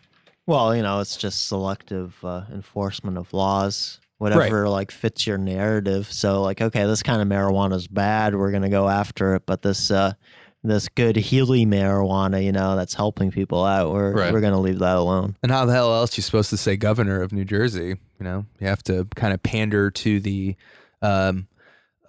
more Democratic base too in order to win a general in a state like that. So you can't be too Republican. That was actually probably the softest I've ever heard Chris Christie, despite how soft he is as a He looks like he's losing weight though. I think he's on a diet. Yeah. Well, like a couple of years ago, he was trying to lose weight because he can't elect a fat guy as a president anymore. But yeah. But he actually was talking about, I'm pro-life, so I'm pro-medical marijuana, But right. He's, then he comes out very strong against recreational use because it's apparently something wildly different. Well, he's got like an interesting dichotomy. Like I said, I think being a New Jersey guy, he actually reminds me a lot of Trump because he's got a blend of sort of like these moderate, a la like even centrist Democratic kind of views, but he's really all about doing business. I think he sort of struck me as both like the scared white guy out in New Jersey suburbs, Joe Sixpack kind of guy, / like millionaire chemical company. New Jersey kind of guy. The kind of guy that Tony Soprano would really like. Waste management. Yeah, exactly. Yeah. Waste management. Yeah, he's the millionaire / Jets fan candidate, really. Yeah, I don't know. I don't see him going very far. So who do you guys think? We mentioned Rick Perry was the first to drop out. Who do you guys think is going to be the second to drop out? Well, we haven't mentioned Kasich this whole time, maybe once. Just and saying. he was on the main stage, but He's got support in New Hampshire, though. Yeah, Kasich's doing well in New Hampshire. Hampshire. Okay. Next to drop out is what you want to know? Yeah, who do you think? It's got to be one of those first round guys, right? Like Bobby Jindal or somebody like that. Maybe He's going Jindal, third party. But, no. I think Why would Bobby Jindal go third? I'm gonna consult my notes. Well, Patrick, you go while I look. I think it's going to be I don't know. I'm thinking Jindal. It's got to be one of those guys. Santorum, I think, believes in himself where he's going to stick around for a while. Well, Santorum thinks if he can make it to Iowa, he's going to win Iowa, and that's going to catapult him into New Hampshire. Maybe Pataki. Yeah, maybe Pataki. As far as main stage, maybe Paul. Maybe Rand Paul. I don't know. It's hard to tell because Ron Paul stuck around to the very end, the bitter end. Yeah, but Ron Paul had more than 4%. Right. Maybe he'll be the LP candidate or something. I think Gary Johnson's running again. The Green Party candidate, good. Jill Stein, and the Libertarian candidate, Gary Johnson. They're both front runners for those nominations again. So yeah, it makes sense. Gary Johnson. Maybe. Well, my guy John Hedges is probably winning, or Hodges. Probably winning the Prohibition Party. I think John Hodges, the Daily Show guy. No. Oh, That's I think Hodgman. that Rand Paul is actually running for re-election for Senate also while he's running for president, which actually Joe Lieberman did back in 2000, I think, when he ran for vice president. Marco Rubio is not. Really? Yeah, he's just running for president. All his eggs are in this basket. Yeah, he's going to be. I fully believe that Marco Rubio is going to be the vice presidential nominee. Well, if you're a congressman, too, you have to run for president and Congress at the same time. So I think Ron Paul did that before, and Dennis Kucinich did that before, too. Okay. But, Jack, why do you think Bobby Jindal is going to run for third party? well, I'm just looking through my notes here. I did want to mention from the first debate that he wants to jail the mayors of the sanctuary cities. Yeah, I remember that. That was a pretty wild comment, I thought. That was a good one. And then he says the biggest discrimination in this country is against white middle-class Christians. Thought that was pretty funny. Well, I don't know if you've heard, but there's a war against Christians going on. Yeah. It's a dangerous it. thing. Yep. And then he starts attacking Republican senators there. He called them the big bladders when he was talking to Graham and Santorum, I think, about because their filibustering capability of holding it in. And they're lying conservatives. And he wants all the senators fired. So that screams third party to me. Did Jindal propose the citizen representative deal where the Congress would be composed of regular citizens, kind of like in ancient Rome time? Do you remember that? No. Yeah, I would have. I don't remember that. Someone proposed that during the debate. What? I got to find out who that is because I'm voting for him. Seriously. I do not remember that. That happened. In the first debate or the second? I think it was the first debate because, if you're... what if it's Lindsey Graham? For Lindsey Graham, Jack? I think it was Jindal. Well, Lindsey Graham has some pretty awesome comments just for comedic value. Again, have him as like David Brent president. His foreign advisor was John Bolton. I thought that was a pretty good neocon giveaway. He was talking about Israel. And then he said, this was a good quote this was a real David Brent quote. He said, with $100 billion, I can get almost anyone out of jail. And then he shrugged and did his sort of like, are you serious face? It was pretty awesome. I would say that Lindsey Graham won that debate, easily, but he's so kind of like awkward just I know, in he's himself. got the David Brent, It's you just- could tell his armpits under that blazer must have been so soaked with sweat. And No, so what? So he's going to graduate to the next debate and not be influential at No, all? but once he gets on the main stage, him and the Donald, there's going to be some fucking That'd be magic cool. there. I'd like to see it that, would be actually. magic. The next debate, I believe, is held by CNBC. They're not doing the JV debate this time around. Oh, no. There's just going to be a cutoff in how many 10 candidates or whatever. Yeah. Well, hopefully Graham nailed it with the Israel talk. Maybe enough other candidates will drop out and. Yeah, that's true. Rick Santorum, I forgot about this. He called Iran and Shiite Muslims in general a, quote, death cult. Oh, yeah. And then he pretty said awesome. a nuclear Iran is the end. And he started talking about these sort of apocalyptic results of having exactly. a nuclear He was saying Iran. that they're all they train their people into believing that the end is going to come in their lifetime. Yeah, it's like apocalyptic visions caused by their destruction of the great Didn't Satan. Ronald Reagan say that? Speaking of the Ronald Reagan Library, Well, you say it's- sometimes fear that the end is going to come in our lifetime. Straight out of the book of Revelation. So Yeah. Oh, well, here, Jindal in his final comments said that Republicans were acting like, quote, cheaper Democrats. And it just seemed to me like he was really trying to test the waters of like a breakaway, like a faction kind of thing. I don't think that's going to happen. I don't think so either because he's a Republican governor. He's got to stay. In Why office. would you poison the well with the whole Republican Party like that? It just doesn't stand to reason. Even Trump doesn't do that. No, it's popular to rally against the party. That's that was the point of the Tea Party was Also, how much the Republicans suck. it makes him look better compared to the rest of the candidates, saying these guys are shit. I'm the good one. I'm the one who's going to deliver. Firing all of senators? Though? But can the president even do that? maybe. They were going against the judicial branch for a while too, really. Well, that's saying how Santorum was saying that, right? That he would override the Supreme Court. Activist judges. That's what's ruining this country. They wiped out millennia of marriage. Of the history of marriage to You know, I think didn't Graham either Jindal or Graham challenged him on that? Like they're supposed to be co-equal branches of government. You can't just I think that was Graham. Yeah, you can't override the Supreme Court.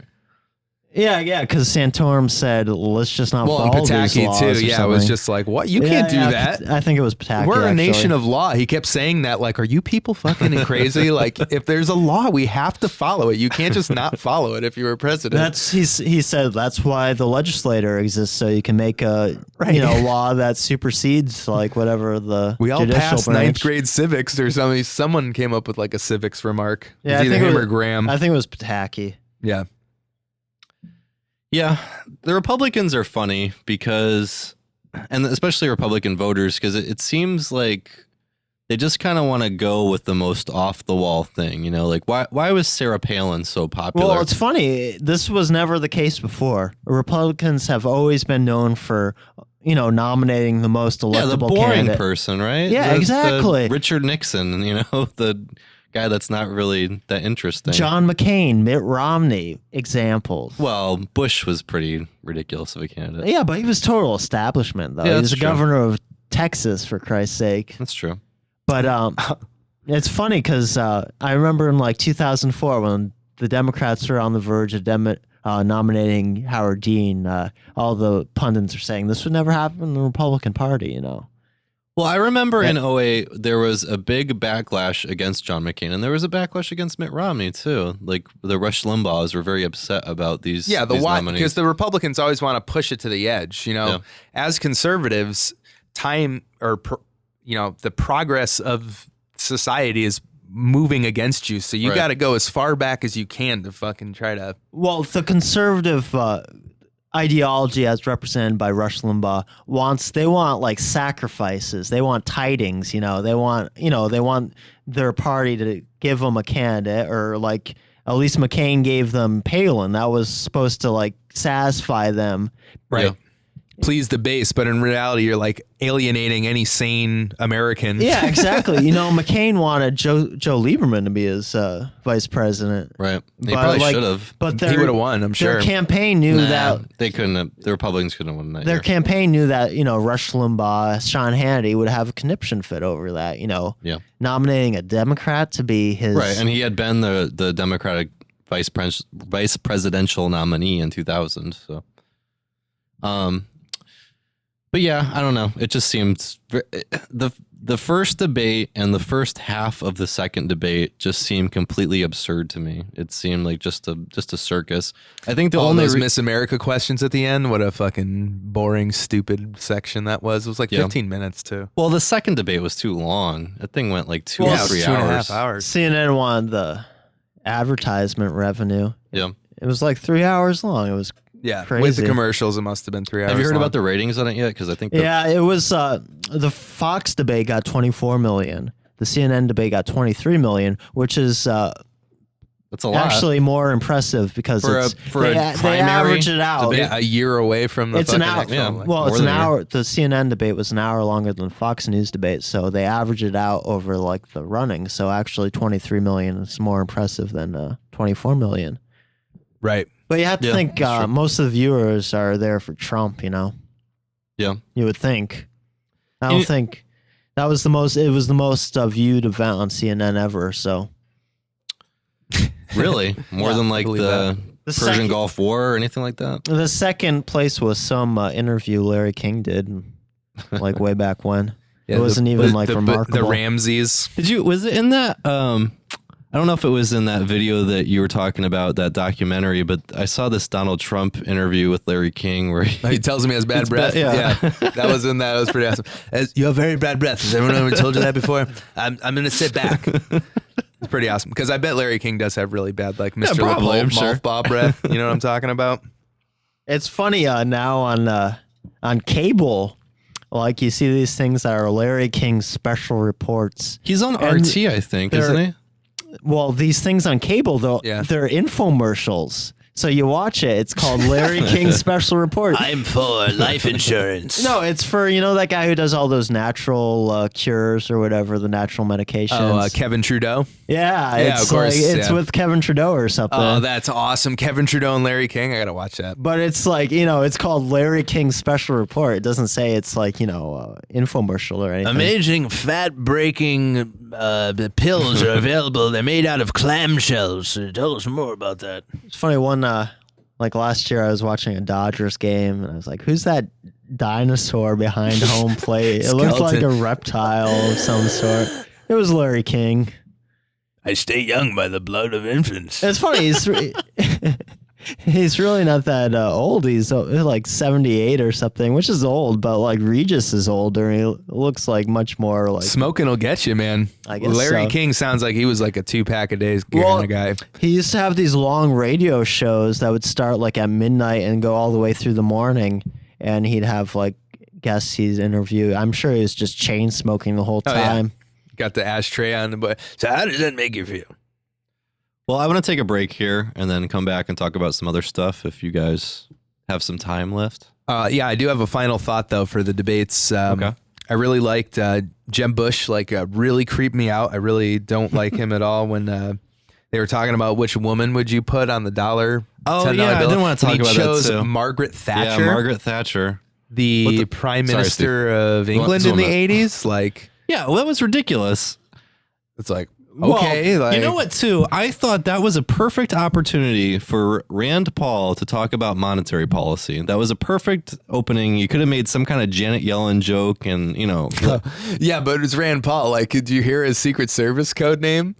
It was Justice or something? Justice will never prevail or sleeps. No, it's something. Justice never sleeps. The moderator's kind of a mouthful, but okay. The moderator's making fun of you. That's how bad your fucking joke was, or cleverness. But yeah, Margaret Thatcher, that was Jeb Bush's, that's what he wants on the $10 bill. Yeah, that was really I was like, what? Who are you gonna pick next? Benjamin Netanyahu or what? What the fuck's going on here? No allegiance to this country whatsoever. CIA pirates, skull and bones forever. It's not. Well, I'm not kidding. Really, It's an allegiance to the ideology, and Margaret Thatcher is a huge hero among conservatives in this country. but not conservatives in general. Specifically, neocons. Yeah. The John Bolton crowd. I apparently prefers Margaret Thatcher to any American woman. I'm surprised no one chose Liberty. Liberty was on money for years.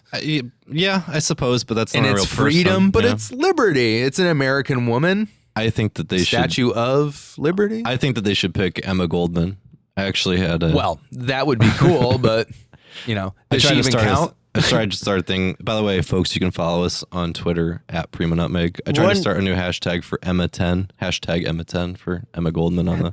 Hashtag if voting changed anything. Wouldn't Emma Goldman just hate that, though? That's reason enough to put her on there. Yeah. Well, it'd have to be the, okay, as soon as you get this money, you have to light it on fire, and then it'll... So, but talking about monetary policy too, this doesn't really make sense to me. They're taking Alexander Hamilton off of the $10 bill, and he was the big proponent of a central bank and national debt. That was the guy. Andrew Jackson is on the $20 bill. He abolished the central bank and tried to get us back to gold and silver. So there are a bunch of people saying, you should really be doing this with the 20. It doesn't really make much sense. I actually read an article about this today. One of the candidates said that too. The reason they're doing this with the $10 bill is it's the most easily counterfeited bill. Really? Yeah. So that's the reason behind it. It's got nothing, it's a very shallow motivation. It's not any philosophical or ideological. Because, Andrew Jackson was among all the people on money, he's probably the biggest bastard. He wasn't a president either. Alexander Hamilton. Yeah, Alexander Hamilton. Yeah, Yeah, sorry. but, Andrew Jackson, Neither was Ben Franklin. He's on the 100. Exactly. You could take Ben Franklin off the 100. But who has 100s? We're not Puff Daddy or anything. I'm surprised they keep Grant on the 50. Well, yeah, I suppose. As far as the coloring of the bills, though, did you see that meme where they show Monopoly money has the same colors as the real money? I thought that was pretty hysterical, too. I think it's photo enhanced, though. It is photo enhanced, but it's the same general kind of colors. Yeah. The 10s are kind of yellow. Yeah, and the the 5s 20s are kind of reddish pink. Yeah. So I did want to talk about something else that happened the night of the debate. Hillary Clinton appeared on the Jimmy Fallon show, whatever that is, Tonight Show. The Tonight Show. The Tonight Show Good Time Hang. But she was on that. Did you see that, Patrick? I did not. I made a point of watching it because I heard about it later and then I DVR'd it. But Her hair sprayed crest like a majestic owl.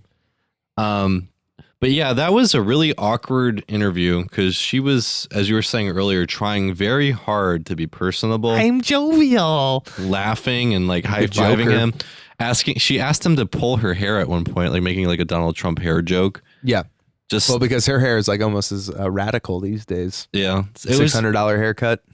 It was a very awkward debate, but it really cemented in my mind, again, how much I hate Jimmy Fallon.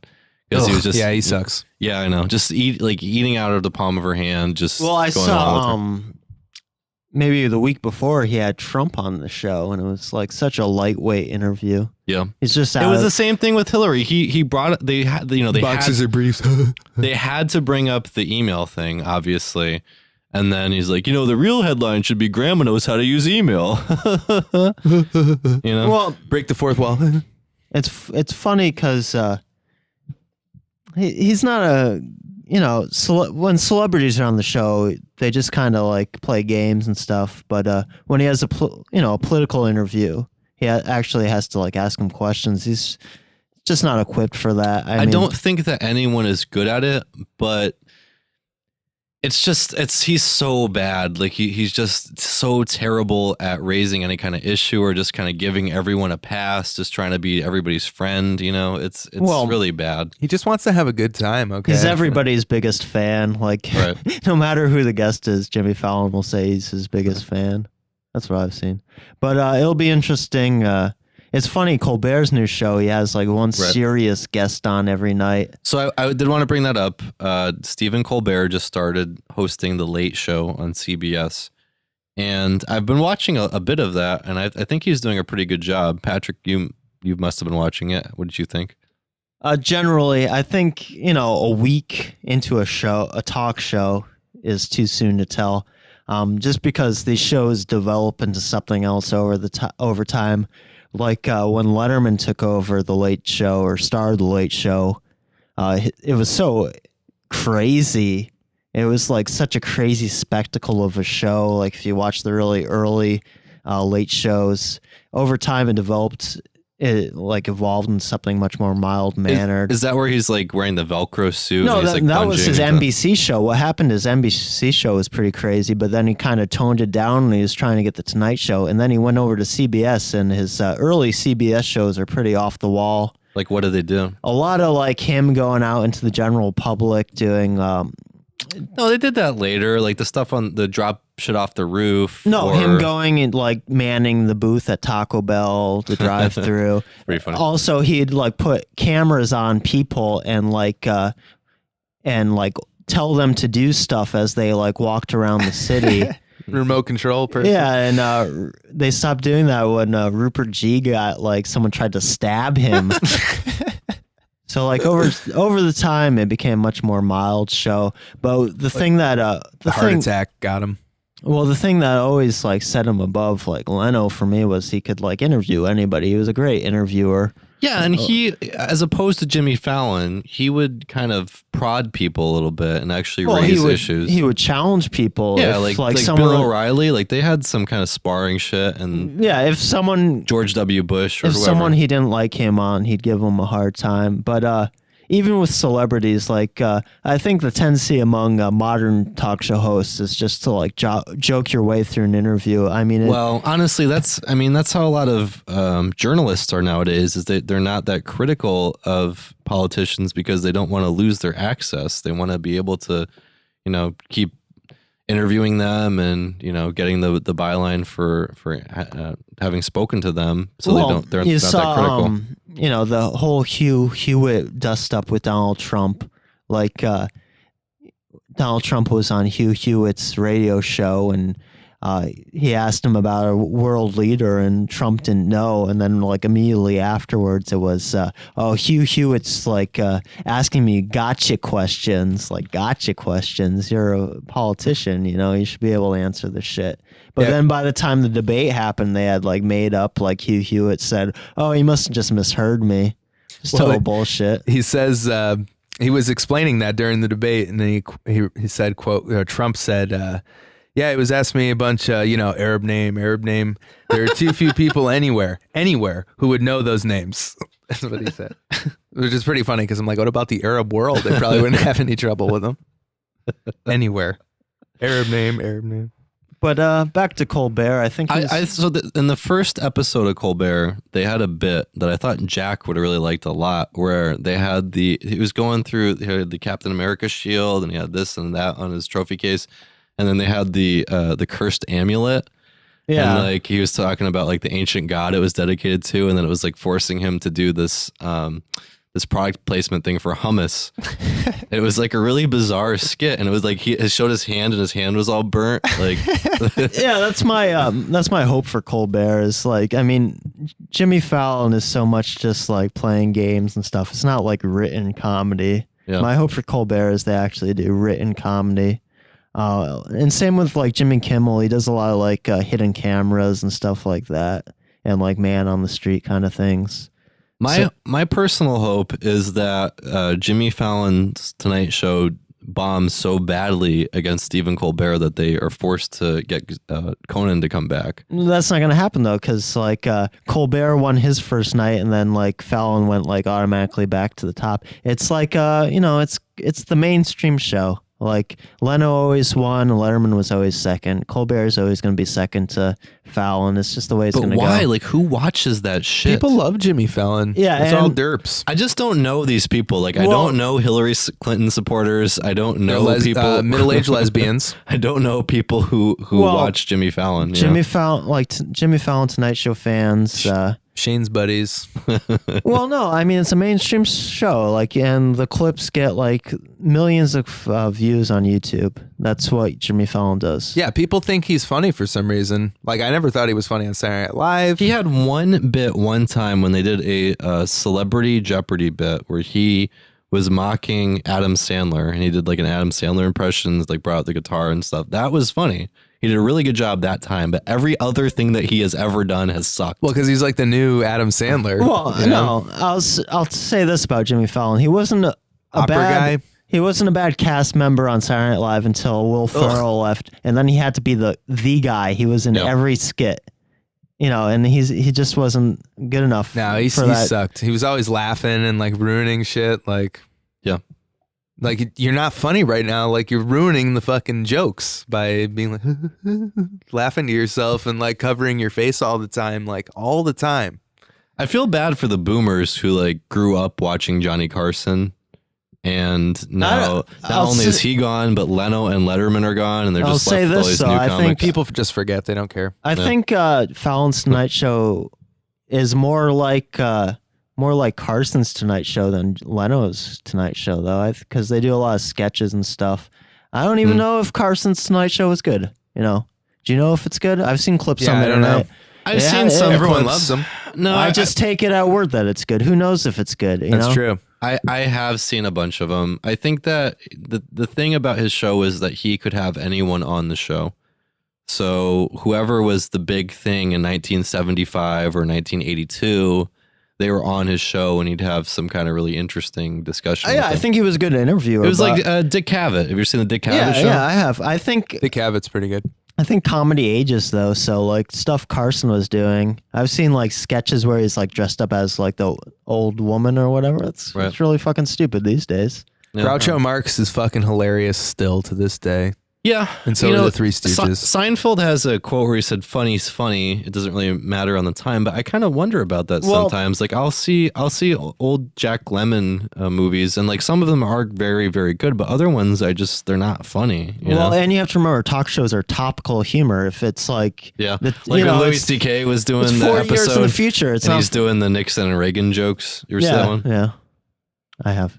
But also like old Saturday Night Lives, like first few seasons, like I'll watch those and not really find them too funny. And they're like, but they're not always topical. Sometimes they are, but like Coneheads and stuff, like that's not really topical, but it's not really that funny either. Yeah, exactly. I think maybe sketch humor, all that stuff. But Monty kinda Python is equally funny now. Yeah.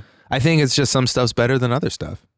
I agree with that. There was mediocre stuff back then that. So it's just shitty comedy that people liked, like Jimmy Fallon. Yeah, exactly. It was the Jimmy Fallon of its time, or maybe, looking back even at the 90s Saturday Night Lives that I used to love as a kid, I'm like, man, these are lame. Oh, some of them are still pretty funny. Yeah, some are. Not everything. I guess like but Conan O'Brien and like the fucking cartoon TV Funhouse guy, what's his name? Smigel. Yeah, Robert Smigel. Like those are some pretty good writers. Like they were funny on The Simpsons. They were funny on Saturday Night Live. Like just good writing. I think like the late 80s stuff for Saturday Night Live still. I mean, thing is though, and you see the same like recurring characters over and over again. So you see like see Church Lady, you see her 10 times. It's not going to be as funny, especially like us in this modern day scene. Well, like some of the like one-off things are pretty good. Like the colon blow's pretty funny, or like or the like anything Phil Hartman did was Frankenstein hysterical. Or Phil Hartman. Phil Donahue was pretty good. Phil Hartman. Did you ever see his robot repair hour? It's like this bit where they keep renaming the concept of the show is that Phil Hartman is a robot and he's repairing things, but they keep trying to change the name because it's like people might think that it's how to repair your robot. Yeah. I don't know. It's this really stupid, silly sketch, but it's fucking hysterical. Anything that Phil Hartman did, like just that guy, he had it, Yeah. Well, he was the best Saturday Night Live performer because you don't know who the real him is. You just know all the characters he played. Stephen Colbert is kind of the same way. Like he's always kind of in I have character. a pretty good idea who Colbert is. I think he seems like a genuine. He puts even in his old show. He kind of, if you watched enough, you kind of got an idea who he was. I suppose. He's having Bernie Sanders on tonight. I know. So I'm gonna watch that. And he's having Trump on next week, I believe. Is he? Ooh, yeah, that'd be good. Yeah, because he's gonna make fun of him a little bit. I hope so. The thing that bothered me about the Bush interview, he didn't really challenge him on anything, but like Bush didn't like really put himself out there. He was like such an uninteresting interview. Yeah, and that like I don't know, that Clooney interview kind of bothered me on the first show too, just because they obviously didn't know each other. You'd think he'd like. Well, that was the joke. They gave him they that made award a joke out of it, but like you'd think they'd like bring out a guest. What they should have had is Bill Murray. They should have Bill Murray be his first guest. Yeah, but I'm saying he should have like had a guest he had a rapport with, like a Colbert rapport. Yeah, exactly. Like a name. It could be a name celebrity, but someone he had some like kind of like familiarity with. So. To bring this into the wrestling world, okay. Jon Stewart, he just retired. Actually, our first podcast, we talked about how he was not going to be doing the Daily Show anymore. And at SummerSlam last month, Jon Stewart made a special appearance where he ran in and caused John Cena to lose his title match, his WWE title match. And he came out on Raw the next night and he said the reason why is because John Cena right now is a 15-time world champion, which is kind of bullshit because WWE had 2 world titles for a while. Stupid. But he's a 15-time world champion, and Ric Flair is a 16-time world champion. So he didn't want John Cena to tie Ric Flair's record. So that's why That's a good reason. Yeah. I don't know, it was a good bit. And then Ric Flair came out, and then John Cena ran out and Steve's thinking, I would have done the same thing. Yeah, of course. What's cool too is where he did that explanation was in Brooklyn, where in these big cities like New York or Chicago, places like this, where like there's a lot of like kind of surly jackasses. They fucking hate you suck. Well, they hate John Cena because John Cena is like the new Hulk Hogan. He's like this babyface good guy. Yeah, always. Yeah. So they fucking hate him. So like they're cheering. You suck, fag. But I don't know. I thought that was pretty cool.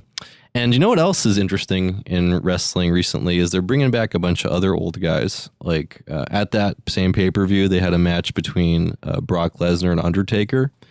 And the Dudley Boys made a comeback. They're wrestling this weekend for the WWE Tag Team titles. Man, those motherfuckers must be so doped up. And then Sting actually also made a comeback where he's wrestling for the WWE title on Sunday night also. Did TNA fold or something? Well, sort of, not really. So what happened with TNA was that in early 2010, Hulk Hogan decided to go there, like January of 2010. And they decided that they were going to try to make a big run for it like WCW did in the 90s. Yeah. And try to, beat WWE in the ratings. Yep. So Hogan went there, Flair went there. They got all these other jobbers. Like it was the old guys. They got like the Nasty Boys and Val Venus Awesome. and just like all like these random guys. I think Jeff Hardy. And they tried. They made like a run for it, but like people just didn't tune in because nobody cares about these. Well, people they can't anymore. wrestle anymore. They're so old. Right. So people just didn't tune in. So they eventually all kind of left gradually over a couple of years. And then TNA lost their television deal with Spike TV, with Viacom. So now they're on some channel called Destination America. And also during that period, Jeff Jarrett is actually the founder of TNA. Oh, really? Because what happened when WCW folded was in the speech, the night on Raw, when Vince McMahon came out to like celebrate that he had bought WCW. Yeah. And they had a simulcast where this was showing on both Nitro and Raw at the same time. He was telling people, like Jeff Jarrett, like, you're not going to be hired. He's like, remember how Jeff Jarrett used to be like, JEFFJARRET. He's like, you're FIRRED.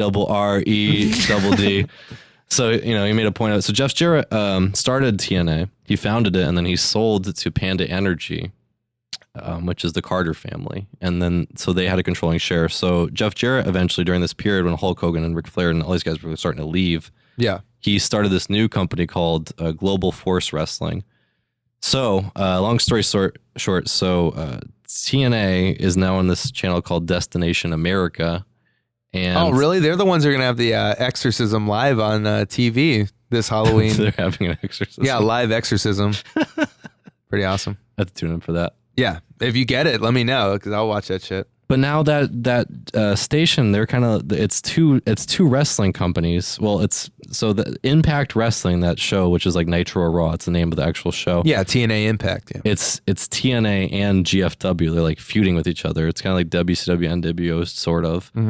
And then they also have this other company called Ring of Honor, ROH. So it's, I don't know, they're almost defunct. Like they're on the verge of being off television. Yeah. So all the old guys are coming back saying, "Hey Vince." Well, Sting. So the thing about Sting is that Sting was never in WWE. He started in the National Wrestling Alliance. Yeah. Which Ted Turner bought a portion of in the 80s, which became WCW. And he was in WCW up until the very end. In fact, him and Ric Flair wrestled the very last match in WCW history. That's pretty awesome. Yeah, it was a good match, sort of. Yeah, And as then, good as it could be. I mean, Ric Flair couldn't wrestle back then either. Well, you know what, too? So in TNA, Sting wrestled Ric Flair's very last match ever, the very final match Ric Flair ever wrestled. And that was a fucking good match. The last move was Sting superplexing Ric Flair through a table. Pretty awesome. Yeah. I'm going out with a bang. So eventually he decided to join the WWE. I think because Sting's like 50 probably. He wants to retire. Yeah. So he wrestled at WrestleMania against Triple H. It was kind of a weird match where That's a good one. there were two run-ins. Like the D-Generation X ran in like to support Triple H, and then the NWO ran in, which doesn't make any sense, but they ran in to like help Sting out. Was Hogan there? Yeah, it was Hogan, Hall, and Nash.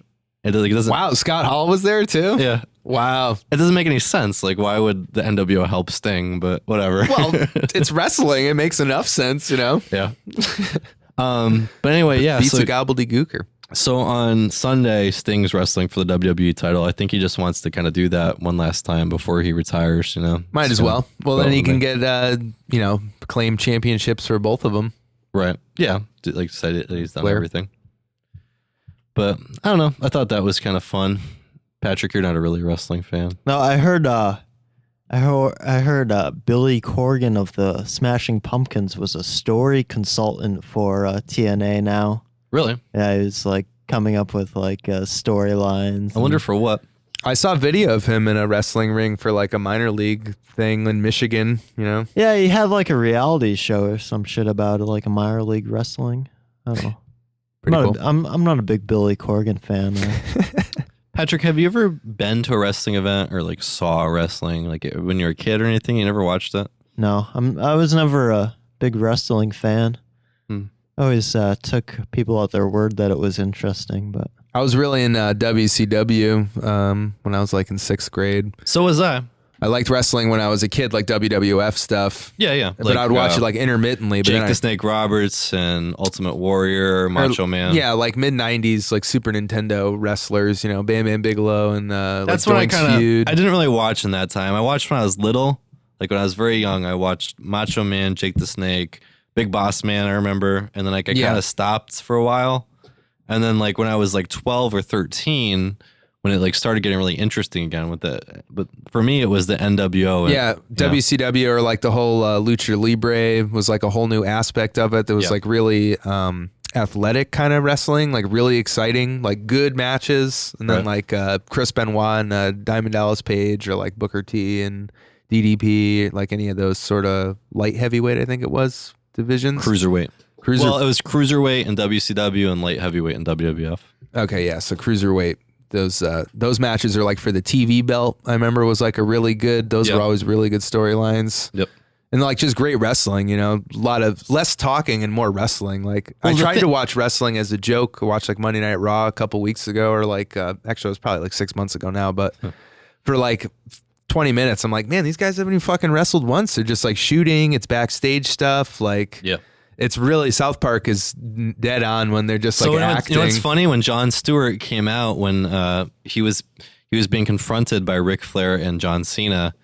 He said something like, "I feel like I should be singing right now," like it's a total South Park reference. Yeah, which is true because like all they do is bitch and complain now. Like, man, when I was a kid, or like even when WWE started getting good, there was like the Rock and Mankind, those matches, Rock and stuff. Sock Connection. Yeah, or like the Corporation, or like Farouk there, his Nation of Domination or whatever. No, the first one. Yeah, Nation of Domination. Yeah, that was like when that started getting good. Those, but like DX, those were good wrestling matches though. Yeah, they were exciting to watch. Whereas now they just like talk the whole time. So boring. There's another one I saw out in Las Vegas. It's like there's a lot of these indie wrestling companies now. Paragon Pro Wrestling, it's called, and they have one guy where he's like almost like a 19th century wrestler. Like that's his gimmick, and he has like a curled. Does he actually do mustache. like hook and catch wrestling and stuff? That'd be pretty he just awesome. kind of moves like that, and just kind of like the way he walks around and holds himself. It's an interesting take on it, interesting gimmick. Yeah, I wouldn't mind watching real wrestling. Like that sounds stupid, but in Japan in the 80s and stuff, they had a few like real wrestling promotions where like the guys, there was no everybody was shooting it all the time. It was pretty cool. So I've been starting to get into UFC, which actually makes it hard to watch wrestling because it used to be for me that I didn't really get the criticism like, how can you watch wrestling? It's fake. Like everything you watch on TV is fake. Any drama is fake. It's a story, but when you do watch UFC a bit and then you try to watch wrestling, it's like, what am I watching? Like, what's the point of this? Well, yeah, it's just all talking, really. But I think a lot of that has to do now with the fact that when they do wrestle, it's all on pay-per-view. But there was this guy in the 90s called Dan Severn where he won a bunch of UFC titles, and he was also the NWA champion for many years. So it's kind of funny. He was like a real fighting champion and a professional wrestling champion at the same time. Like the Iron Sheik was like the same way. And a lot of people are crossing that boundary. I mean, CM Punk, he was a big deal. He was actually probably the most entertaining new guy in wrestling for a while. And he decided he's going to be in UFC now. Brock Lesnar also, he went back and forth. Dave Batista, I think he was trying to make it. Bobby Lashley was another TNA guy that was trying to go into MMA. Actually, TNA had this deal because when they were on Spike, they were trying to co-promote with Bellator Fighting, which is on Spike TV. And they'd have like Rampage Jackson and King Mo something. Mm-hmm. He'd come over. Which I think, I personally think that would be a good storyline. Like have these UFC fighters come into a wrestling company and be like, we'll really kick your ass, Well, Kurt Angle too. He was like an Olympic champion. And, it is fake and choreographed and, none of the matches are real or anything, but it does take a lot of like athletic ability to do some of the shit. Well, back in like the 40s and 50s, like as wrestling was becoming more fake, They had to have champions who could legitimately beat people because, shit. Yeah, there'd be walk-ons, Shit give would be you kind of $100 underhanded back then, or, like the mafia would try to get involved Yeah. in shit. So, like, Luthez was champion for a long time, but he could legitimately pin you if he needed to. Oh, yeah. Well, So- even in the 80s and stuff, like that Iron Sheik documentary I watched on Netflix, he was saying, like, the guy who was running that promotion in Minnesota that Ric Flair came from and stuff, that you should just, when he was going to, take a fall for Hulk Hogan to make him the champion, he's like, you break Right. this face's leg and bring the fucking belt right back to Minnesota. Yeah. Like, Iron Sheik had that ability. Hulk Hogan didn't really know how to wrestle. He was like a weightlifter, you know? He never knew. Yeah. So, Hulk Hogan is one of the worst wrestlers of all time. yeah, which is like kind of sucks. That's when wrestling really became fake, was like when Vince McMahon kind of decided that it was about the entertainment value more than Right. like wrestling. So I had Bob Backlund on the show, and I bought his book. And in the forward of the book, Roddy Piper wrote it, and he talks about how the best match he ever had was with Bob Backlund back in like the 70s, maybe early 80s, and how he kind of regrets how wrestling has changed since then, or how it changed over his career, because he put on a really great match where he did all these holds and monkey flips and hip tosses and suplexes and all this stuff. Yeah, But shit then- that really like hurts and you can pin someone to the ground with and get him to but fall to the ground. But if you watch a Roddy Piper match from 1990, he wasn't, it was punches and eye pokes, Yeah. and the sleeper hold at the end. Yeah, it's like just the dirtiness, to be the heel. Yeah. Grind the guy's face with your boot and stuff. So, changing the subject, football season is starting. We just had the first few games of the football season. What are you guys thinking so far? Who are you rooting for? Well, the football season, it changes week to week. If a team wins one week, all their fans get so excited. Oh, we're the greatest team in the league. But, then they lose the next week and they're like, oh, the sky's falling constantly in the NFL. It goes week to week. Yeah. I mean, there's only so many games in football. Yeah, exactly. More so than any other sport. It's just like, Yeah, it's like the season's like a mini playoff. yeah, I suppose maybe that's the appeal of the NFL. That's why I like it. Like, I casually will observe the off-season stuff, but that's really genuinely what interests me more is like sort of trades and like, oh, this guy seems like a good prospect. This guy, it's from years of playing franchise mode on Madden, But yeah, the games themselves, like, I don't know. I'm content with highlights and stuff. A lot of times there doesn't really seem to be, the play-to-play stuff isn't so riveting, but it's really like the short season gives it a vitality that it maybe would lack otherwise. I mean, there's violence, which the American people seem to enjoy. Yeah, that's pretty cool. And, yeah, I mean, football is pretty, it's a unifying force. Like, you go into work and it's easy to keep track of what happened that Sunday, So you just talk about all the games. And it transcends a lot of social boundaries, too. Yeah, exactly. Also, Well, especially when you work at ESPN, I'm sure that's a focal point of most conversations, yeah. sports-related stuff. Do you talk? We talk about work, but do you talk about that a lot? Because I imagine you must want to talk about anything but sports. Yeah, I don't like talking about it. Everyone just talks about their fantasy teams, which drives me crazy because I don't play fantasy sports. Yeah, I don't really see the appeal of that besides winning money. One guy I went to school with at Notre Dame, he was on a HBO Real Sports thing because of his fantasy. He came up with like a new way to do fantasy football or something, or fantasy sports. He was on that. I don't know. I never got into it. I've never done it, so I don't really know much about it. But Patrick, I do want to ask you about baseball at least, because we're nearing the end of the baseball season, and I have to give you credit because on the first edition of Primo Nutmeg, you were on and you said the Toronto Blue Jays are going to make a run for it, and I was confounded that you said that, but they have done that. They're now at the top of the American League, so. Yeah, you were skeptical to say the least, but here they are with a 3.5 game league. In all fairness, I also said the San Francisco Giants would make a run for the NL West, and they've floundered since. But who's in the top of the NL West? The Dodgers. The Dodgers, right? Yeah. Okay, but the Blue Jays are going to the playoffs. Are the Dodgers like the best team money can buy these days? So they're like, Well, they spend the most money, but they're. I mean, as far as organizations go, Yankees still got them. No, the Cardinals are the Cardinals. gold Yeah, standard. the Cardinals are the best because they team. don't spend. Their payroll's pretty tame compared to the Dodgers and the Yankees. They're very good at developing players. Fucking Patriots of baseball, huh? So the Blue Jays are going to go to the playoffs, right? Like they're going to at least go to that Yeah, wild most card certainly playoff. they'll be in the playoffs. So it's going to be the Blue Jays, Yankees, Royals. That's my pick for the American League. I think they've got it. And then the Astros too, right? The Rangers just overtook the Astros for lead of. Did they? Yeah. Today? Yes, last night they played each other the last 3 days, and the Rangers swept. So now the Rangers are in the lead. You have to keep in mind, Steve, that there's 2 wild card spots now. Yeah, I know, per league. So the Astros have one of the wild card spots, Right. That the Rangers previously occupied. Or they could reverse. Same things with the same thing with the Yankees and the Blue Jays. You know, they could go back and forth. Yeah, it's true, but the Blue Jays at least have a 3.5 game lead, so it's pretty. That's pretty sturdy, and the Blue Jays have been doing pretty well against the Yankees head to head. But what was the question?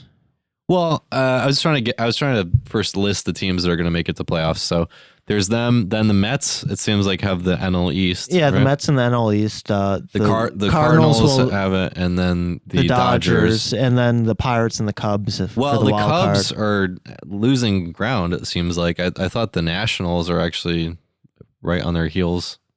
Possibly, maybe that second spot goes down to the wire, but in this new system, the wild card is a 1-game playoff. Right. So and that counts as the postseason, right? Yeah, it does.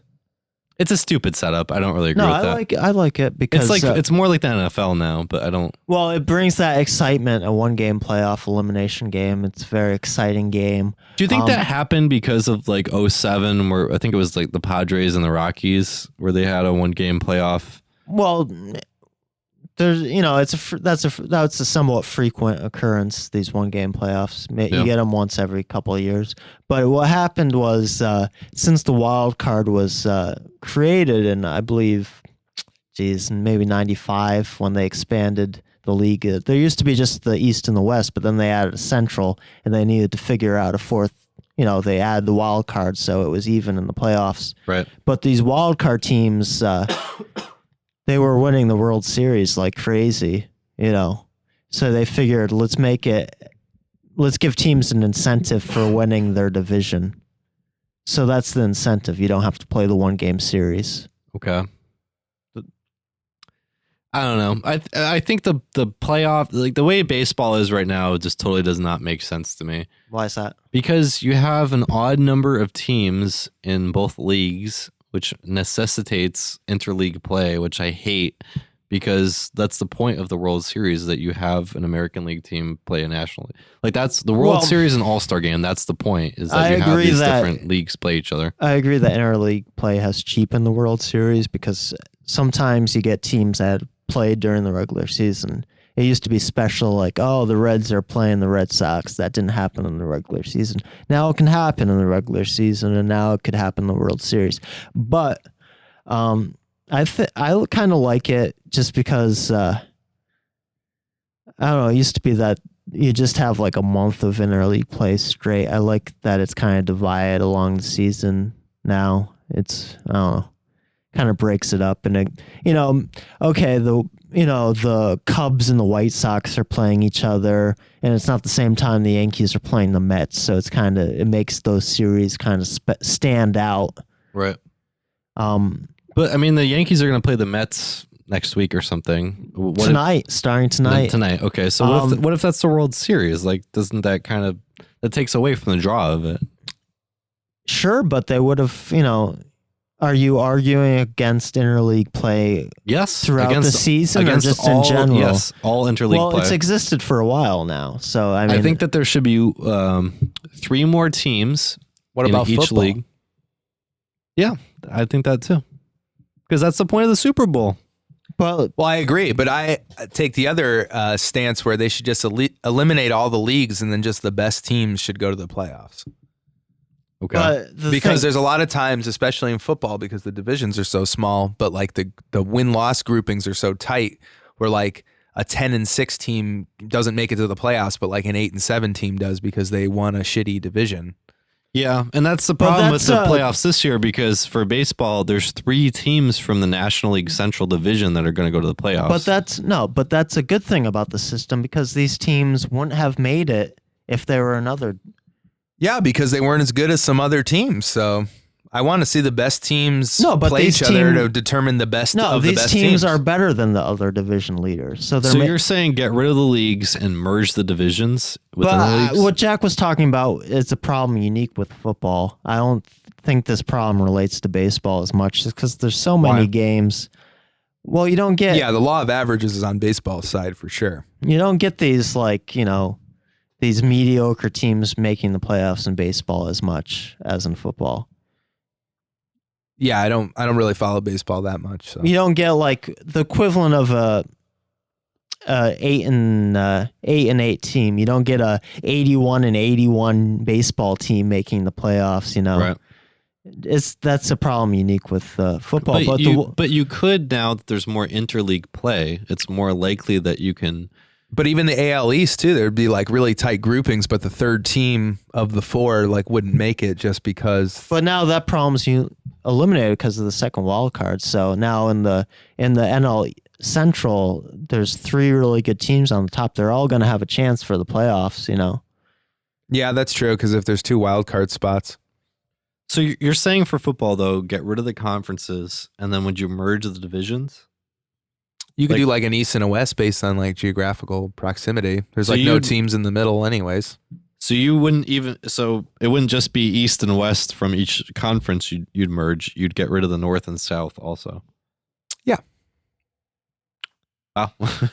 Because why not? Like it doesn't make any sense that a team who goes like 10-6 should not make it to the playoffs. There's other things that don't make sense either, like why the Dallas Cowboys are in. And then that way there's no like time lag thing, because that really bothers me about, I guess, football and baseball. Is like if you have to fly across the country, or like fly up to Denver, it's harder to win there just because there's less air. Like it just doesn't seem particularly fair. I suppose.